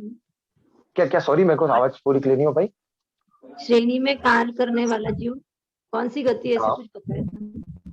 श्रेणी में काल करने वाला जीव नियमा, श्रेणी की गति बताई, श्रेणी में काल करने वाले की 10 की गति बताई, 5 अनुत्तर विमान के अपर्याप्ता और पर्याप्ता, ठीक है सर। और वह नियमा एक भव करके अगले भव में मोक्ष जाता है, एक अवतारी होता है। ठीक है। अब मैं एक निवेदन कर रहा हूँ, एक भाई साहब कब से मैसेज कर रहे हैं, उनका नाम है सर एक मिनट दीपक, कोई बात नहीं, दीपक जी मेहता है, उनको अनम्यूट कीजिए, बहुत मैसेज करी उन्होंने। हाँ जी फरमाइए, आप फरमाइए साहब। जय जिनेंद्र। जय जिनेंद्र। भैया मैं पूछी थी, आपने जैसे बताया था कि इरियापति की क्रिया में सिर्फ मतलब योगों से ही कर्म बंद होता है, तो जैसे आप क्या पहले दूसरे तीसरे गुण स्थान में योग नहीं रहते हैं? हाँ, जहां पर मात्र योगों के द्वारा ही बंद होगा वहीं पर इरियापति की क्रिया लगती है। पहले मतलब दूसरे, हाँ एक सेकंड, एक से लगा करके योग भी है तो कषाय भी है, ठीक है सर। जहाँ पर हाँ वहां सिर्फ योग है और सिर्फ योग के निमित्त से बंद होगा, वह इरियापति क्रिया होगी। अच्छा, पहले दूसरे तीसरे में योग के साथ कषाय भी मौजूद है? कषाय भी है, 10वें तक इरियापति की क्रिया नहीं ली है ना सर। एक क्वेश्चन और है सर मेरा कि आपने जैसे बताया कि जो कर्म हमारे विपाकोदय में चल रहा होता है उसी कर्म की उदीर्णा होती है। तो जैसे आयुष्य कर्म हम जीवन भर अनुभव करते हैं, यानी उसका विपाकोदय जीवन भर चलता रहता है, तो हम उसकी उदीर्णा कैसे कर पाते हैं? इसका कोई एग्जांपल देकर बताइए। देखो, आयुष्य कर्म की जो उदीर्णा है उसको आप लोगों को ध्यान में होगा कि कोई जीव ने 50 साल की उम्र बांध करके आया और आयुष्य टूट भी सकती है, आप लोगों ने ऐसा भी सुना होगा। मूल रूप से ये तो बहुत बड़ा एग्जाम्पल है, आप लोगों को आसानी से समझ में आ जाएगा कि 50 साल की उम्र में जिसने जो आयुष्य काल करने वाला है, 50 साल की आयुष्य बांध करके आया है, अगर 25 वर्ष की उम्र में कुछ घात लग जाए, पानी में डूब जाए, अग्नि के द्वारा, किसी अपने हाथ के द्वारा अगर मान लो काल कर रहा है, तो वो उस अंतर्मुहूर्त काल में पूरी स्थिति को भोग लेता है। मतलब पीछे के बच्चे में 25 साल उसने अंतर्मुहूर्त की स्थिति में भोग ली। हाँ, वो तो स्थिति घात की श्रेणी में जाएगा, ये ध्यान में रखना है। वो किस में जाएगा साहब? स्थिति घात की श्रेणी में जाएगा। उदीर्णाकरण से स्थितियां कम नहीं होती है। अब आयुष्य की उदीर्णा जो है 2 साल है और 2 साल में से दलिकों की उदीर्णा करी है तो 2 साल पूरा का पूरा भोगना पड़ेगा, ये ध्यान में रखना है। आपको जो मैंने एग्जाम्पल दिया है वो स्थिति घात का है, उसमें उदीर्णा हो सकती है लेकिन उदीर्णा के द्वारा स्थिति घात नहीं होता है कभी भी। ये एग्जाम्पल मैंने आपको इसलिए दिया है कि अधिकांश जगह यही सुनने को मिलता है कि 50 साल की उम्र बांधी है और 25 में काल कर गया है तो 25 की उसने उदीर्णा कर ली। स्थिति कभी भी जीव कम नहीं करता है। तो जैसे सपोज किसी का एक्सीडेंट हो गया है, ये तो जैसे आपने गांठ बताई कि किसी ने सुसाइड कर लिया तो समझ में आता है कि उसने अपने कर्मों को खींच लिया, लेकिन कोई अचानक गाड़ी चला, सामने वाले से ट्रॉली ना की टक्कर मार दी और उसकी ऑन द स्पॉट डेथ हो गई, तो उसने तो खींच करके अपने कर्मों को नहीं भुलाया आयुष्य के। देखो, कर्म खींचना क्या अपन जानबूझकर कर्मों को खींच सकते हैं क्या? अध्यवसाय विशेष से अपने आप कर्म आगे आ जाते हैं। जो दलिक होते हैं वो उठ करके अपने आप आएंगे। मेरे असत्ता का उदय चल रहा है तो मुझे सोचना पड़ेगा मेरे योगों की प्रवृत्ति है क्या? यस है। फिर मेरे को कर्म दिख रहे हैं क्या कि एक आवलिका से अधिक की स्थिति होगी, उसी कर्म को मुझे खींचना है। वो सब कर्मों का हिसाब किताब अपने आप चलता है, मुझे तो प्रवृत्ति करनी है, बस मैं प्रवृत्ति करता हूँ, कर्मों का हिसाब अपने आप चलेगा। तो भैया मैं तो नहीं, तो भैया वो व्यक्ति तो प्रवृत्ति ही कर रहा था, सिंपल गाड़ी चला रहा था, ट्रॉली ने आके टक्कर लगा दी उसको। हाँ, तो स्थिति घात हो, जैसे एग्जाम्पल के लिए आपके सामने 2 रस्सी लेकर के आए, रस्सी समझते हो? हाँ। जो रस्सी है उसको एक तरफ से किसी ने आग लगा करके उसको स्टार्ट कर दिया। अब वो रस्सी को लंबी कर रखी है, धीरे धीरे धीरे धीरे चलती जाएगी वो रस्सी। उसको टाइम लगा मान लीजिए 5 मिनट। अब उस रस्सी को पूरा का पूरा इकट्ठा करके एक साथ जला दिया, अब उसको समय लगा 1 मिनट। तो स्थिति घात तो हुआ ना, स्थिति कम पड़ी ना। अब उसमें रीजन कुछ भी हो उससे मतलब नहीं है कि वो ट्रॉली ने टक्कर दिया है, कि कोरोना से काल किया है, कि वो नदी में डूब के मरा है, कि कुछ भी हो सकता है। वहां पर स्थिति घात है। उदीर्णा जो है स्थिति घात नहीं होता है। उदीर्णा में, उदीर्णा के अंदर सिर्फ ये समझना है कि जैसे मान लीजिए 100 दलिक मैंने 100 सेकंड में जमा रखे हैं। हाँ। 1 सेकंड में 100 दलिक, दूसरे में 100 दलिक, तीसरे में 100, चौथे में 100, ऐसे 100 तक जमा रखे हैं। हाँ। और मान लीजिए मैंने 89 नंबर का जो समय है वहां पर मैंने उन दलिकों में से 100 में से 10 उठा लिए। अच्छा ठीक है, उसके वो आगे लेके आ गया। 90 में से 100 में से 10 उठा लिए, 91 में से 10 उठा लिए, लेकिन वो पूरा का पूरा समय खत्म नहीं करूंगा, ये ध्यान में रखना है। उदीर्णा के द्वारा पूरी स्थिति को खत्म नहीं किया जा सकता है। अच्छे से लिख लेना इस चीज को। ठीक है भैया, धन्यवाद। यस यस यस, हाँ जी। इंदू जी कटारिया हैंड्स अप कर रहे हैं, उनको अनम्यूट कीजिए, उनको प्रश्न पूछना चाहते हैं। और किसी का प्रश्न हो तो बताइए।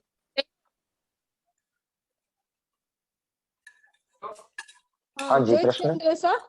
यस यस जय जिनेंद्र। आज का टॉपिक थोड़ा हेवी था, मुझे एक बार पढ़ने का थोड़ा समय चाहिए, और एक दो डाउट अभी है, और अगर कल भी कोई डाउट आए तो मैं पूछ सकती हूँ ना? हाँ पूछ सकते हैं, आपको जब टाइम मिले आप अभी तो सब जने हैं इसलिए आप इतना समय नहीं दे पाऊंगा मैं। बाकी आपको अगर आप ऋषभ जी से मेरे नंबर ले लीजिए, मैं नंबर डाल देता हूँ, या फिर आप मुझे पूछ लीजिएगा अगर ज्यादा डाउट हो आप लोगों को तो। ठीक है, अभी के लिए एक डाउट है, जी, आदेश। ये समुद्घात और उदीर्णा में क्या फर्क है? समुद्घात और उदीर्णा में क्या फर्क है?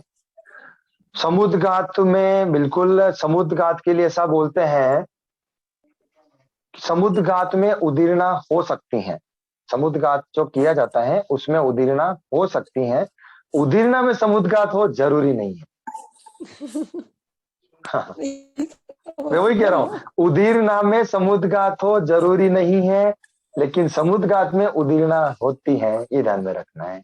ये विषय जो है ना, आपने प्रश्न तो बिल्कुल छोटा सा पूछ लिया, इसके पीछे पूरी 10-10, 15-15 पेजों का बताना पड़ेगा आपको। यहाँ पर मैं शॉर्ट रूप से बता सकता हूँ, जब भी विवेचना आएगा समय वहां पर अपन चर्चा करेंगे। और कोई प्रश्न साहब?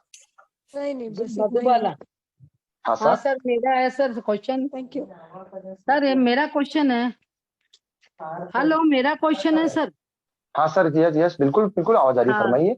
10वें गुणस्थान में आपने 14 क्रियाएं बताई थी, तो थोड़ी 14 क्रिया कौन सी है सर, थोड़ा एक बार नाम बता दीजिए। 10वें आप टैली कर सकते हैं इजीली में, जो बाकी छोड़ी है 25 क्रिया आपको कहीं पर भी मिल जाएगी, आप टैली कर लेना। और भी कोई प्रश्न है तो उनको अपन जवाब दे देते हैं। एक बार थोड़ा सा नाम, थोड़ा सा ध्यान हो तो बता दीजिए। नहीं, ध्यान तो बिल्कुल है, अब मेरे को निकाल देखो। 10वें गुणस्थान में जो क्रिया बची है वो क्रिया, एक मिनट की जी, मायावत्तियां जी, मायावत्तियां हो गई, अप्रत्याख्यान प्रत्यया जी, मिथ्या दर्शन प्रत्यया जी, एक सेकंड, मिथ्यात्व की क्रिया क्या है, एक मिनट वो लगे, दृष्टिजा, स्पर्शजा, प्रतीकी, सामंतोनिपातिकी, स्वहस्तिकी, नैष्टिकी, आज्ञापनिका, ये जो प्रत्यया आदि है, विदारणिका, अनभोग प्रत्यय, अनवकांक्षा प्रत्यय, प्रेम प्रत्यय, ये जो क्रिया, और प्रायोगिकी, सामुदानिकी, ये क्रिया है। उनमें से जो मैंने बताई वही छोड़नी है आपको। अब मैंने नंबर डाल दिया, मैं आपको बताया लोभ का उदय भी रहता है। लोभ का उदय शाविका जी 10वें गुणस्थान में रहता है। लोभ आता है राग की श्रेणी में, द्वेष की क्रिया वहां पर नहीं लगती है, क्योंकि द्वेष की क्रिया से राग नहीं होता है। हाँ जी, कल बताया था आपने सर। जी बिल्कुल सर। एक और है सर मेरा क्वेश्चन। यस यस, क्वेश्चन और सर मैं बताती हूँ। मैं बोल भाई। 1 से 6 गुणस्थान में आपने बताया था 6, 7, 8 कर्म की उदीर्णा हो सकती है। हाँ, तो और आगे भी कुछ बताया था सर। उदीर्णा का पूरा द्वार बताया था मैंने आपको, 6, 7, 8, 1 से लगा करके 6 गुणस्थान तक 7, 8, 6 कर्मों की उदीर्णा होती है। 7वें, 8वें, 9वें गुणस्थान में 6 कर्मों की उदीर्णा होती है। यहाँ तक ही बताया था, उसके आगे अपन कल बताएंगे, ऐसा लाइन बोला था। नहीं सर, एक और कुछ आगे और बताया था 1 से 6 गुणस्थान। और मैंने बहुत सारी चीजें बताई थी, वो आपको क्या भूले वो बोलोगे तो मैं बता पाऊंगा। मुझे याद नहीं है कि मैंने क्या क्या बताया, क्योंकि 15-20 मिनट तो बताते ही है हर टॉपिक के अंदर। जी सर, जी सर। Yes, sorry. जय जिनेंद्र साहब। यस जय जिनेंद्र। जब आपने सत्ता द्वार समझाया था, हाँ सर, उसमें पहले मोहनी कर्म का कुछ बोला था, वो वापस बोलो ना। मोहनीय कर्म की सत्ता। मोहनीय कर्म की सत्ता नहीं, उसके सत्ता के पहले जो आपने जो द्वार बताया था ना मोहनी कर्म की, कल जो बताया था आपने, मोहनी कर्म की 2 लाइन बोली थी, वो लिखनी रहेगी मेरे को। मोहनी कर्म की 2 लाइन मेरे को क्या पता क्या बोली शाविका जी। बोला था मोहनी कर्म की क्या बोला आगे मेरे को समझ में नहीं आया, लिखा तो भाई कुछ गड़बड़ी है। आपने क्या लिखा है, कुछ क्लू तो देंगे मेरे को, कुछ थोड़ा सा। आप मेरी एग्जाम ले रहे हैं आज।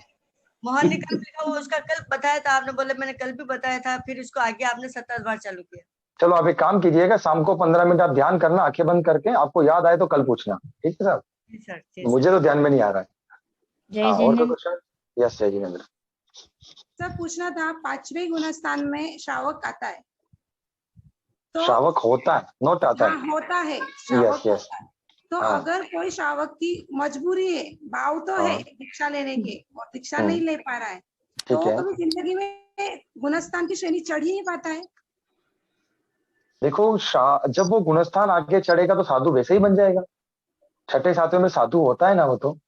और अगर आगे नहीं जा रहा है, मजबूरी हो, कुछ भी हो, रहेगा तो छठे में ही रहेगा, तो 5वें में श्रावक, सॉरी श्रावक तो 5वें में रहेगा ना, मजबूरी से हो। हाँ, गुणस्थान तो मन के भाव रहते हैं ना। हाँ, तो मन के भावों से ही गुणस्थान चढ़ेगा। अपन ने कब बोला कि वो सामयिक करता हुआ रहेगा तभी वो श्रावक कहलाएगा? ऐसा नहीं है। जब उसके मन के भावों से उसने देश विरति कर ली है, कुछ प्रत्याख्यान कर लिए हैं, तो वो श्रावक पने में है। लेकिन उसमें संयम अभी नहीं आया है, सर्वविरति, तो वो साधु पने में नहीं आएगा। भाव संयम उसको आ जाए और मोक्ष हो जाए, समय नहीं मिले, तो वो गृहस्थ रूप से सिद्ध हो सकता है। ऐसा तो भगवान ने बताया है ना, गृहस्थ लिंग सिद्धा। Thank you. राइट, यस जय जिनेंद्र साहब। हाँ सर, जय जिनेंद्र फरमाओ। निवृत्ति बादर गुणस्थान है, उसमें सम समय जीवों के परिणाम में भिन्नता होती है। हाँ, इसको समझना चाहिए। सम समयवर्ती मतलब होता है समान समय में रहे हुए जीव, त्रिकालिक। इसका मतलब ये होता है कि 10 जने हैं जो 8वें गुणस्थान में एक साथ प्रवेश कर रहे हैं, ठीक है? 10 जने 8वें गुणस्थान में एक साथ प्रवेश कर रहे हैं। 8वें गुणस्थान का जो पहला समय है, उस समय में सभी जनों के भाव अलग अलग चल रहे हैं। एक जना गति आगति के बारे में सोच रहा है, एक लघु दंडक के बारे में सोच रहा है, एक गुणस्थान स्वरूप के बारे में सोच रहा है। सब जनों के भाव अलग अलग चलेंगे। किस समय पर? सम समयवर्ती, यानी समान समय में। 8वें गुणस्थान के पहले समय में जो जीव हैं, 10 जीव हैं, 10 के भाव समान नहीं रहेंगे, असमान रहेंगे। अगर ऐसा का ऐसा भूतकाल में हुआ था तब भी असमान रहेंगे, भविष्य में जब भी जाएंगे तब भी असमान रहेंगे। ये होता है सम समयवर्ती, त्रिकालिक जीवों के भावों में भिन्नता होना। बहुत ही अच्छा पढ़ा। यही 9वें गुणस्थान में सेम रहेंगे भाव? 9वें गुणस्थान में सबके भाव सेम रहेंगे हर समय? बिल्कुल सा, हर समय नहीं। देखो 9वें गुणस्थान में प्रवेश किया, पहले समय में 10 जीव है ना, 10 के भाव समान रहेंगे। दूसरे समय में 10 के भाव समान रहेंगे, लेकिन पहले की अपेक्षा दूसरे के भाव तो वर्धमान रहेंगे ना। पूरे 90 गुणस्थान के समान नहीं रहेंगे। पहला सेकंड जो है उसमें सब जीवों के समान है, सेकंड जो नंबर का सेकंड है उसमें सबके समान है, बट फर्स्ट की अपेक्षा सेकंड है वो उत्तरोत्तर शुद्धि की अपेक्षा बढ़ेगा। उसको बोलते हैं ऊर्ध्वमुखी विशुद्धि, जो प्रति समय आगे से आगे विशुद्धि बढ़ती जाती है। सर जी आगे के क्वेश्चंस लेना है, और बहुत सारे क्वेश्चंस है। मैं बोलूंगा कल के लिए रख लेंगे अगर आपको जैसा। अच्छा बताओ नहीं सुनो तो होने घर बैठा यूं तो मन टाइम मिला। बहुत धन्यवाद सर जी। मैं इसमें आपको एक ऋषभ जी में एक निवेदन कर देता हूँ, आप लोगों को, सभी जनों को, आप प्लीज पूरी तन्मयता से आप सुनेंगे, पेन कॉपी यूज करके सुनेंगे, तो आप लोगों के प्रश्न कम उठेंगे, क्योंकि आप सुन लेंगे, समझ लेंगे तो प्रश्न कम उठेंगे, और प्रश्न कम उठेंगे तो समय इतना अपन नहीं हो पाएगा। आप लोग अच्छे से पढ़िए, और बहुत अच्छे आप लोग पढ़ रहे हैं, और महाराष्ट्र जैन स्वाध्याय संघ को बहुत बहुत धन्यवाद है। हम लोगों को आप लोगों की सेवा करने का मौका मिला है, और ऋषभ जी भाई साहब को इतना धन्यवाद कि वो इतना ऑर्गेनाइज कर रहे हैं, इतना आयोजन का ध्यान रख रहे हैं। आप लोगों को बहुत बहुत धन्यवाद। सादर जय जिनेंद्र, जय महावीर। सर थोड़ा एक निवेदन हम तो बस बैठ के अनम्यूट म्यूट कर रहे हैं, सब आप ही कर रहे हो। बहुत धन्यवाद। निवेदन है, थोड़ा आप स्लो बोलोगे ना सर तो हम लिख पाएंगे ढंग से, फिर ठीक है, मैं आएंगे सर। ठीक है, एक्चुअली ठीक है, प्रयास करूंगा, प्रयास करूंगा सर। मिच्छामि दुक्कडम। अरे नहीं नहीं नहीं, जय जिनेंद्र। जय जिनेंद्र। बहुत बहुत धन्यवाद सबको। जय जिनेंद्र। जय जिनेंद्र।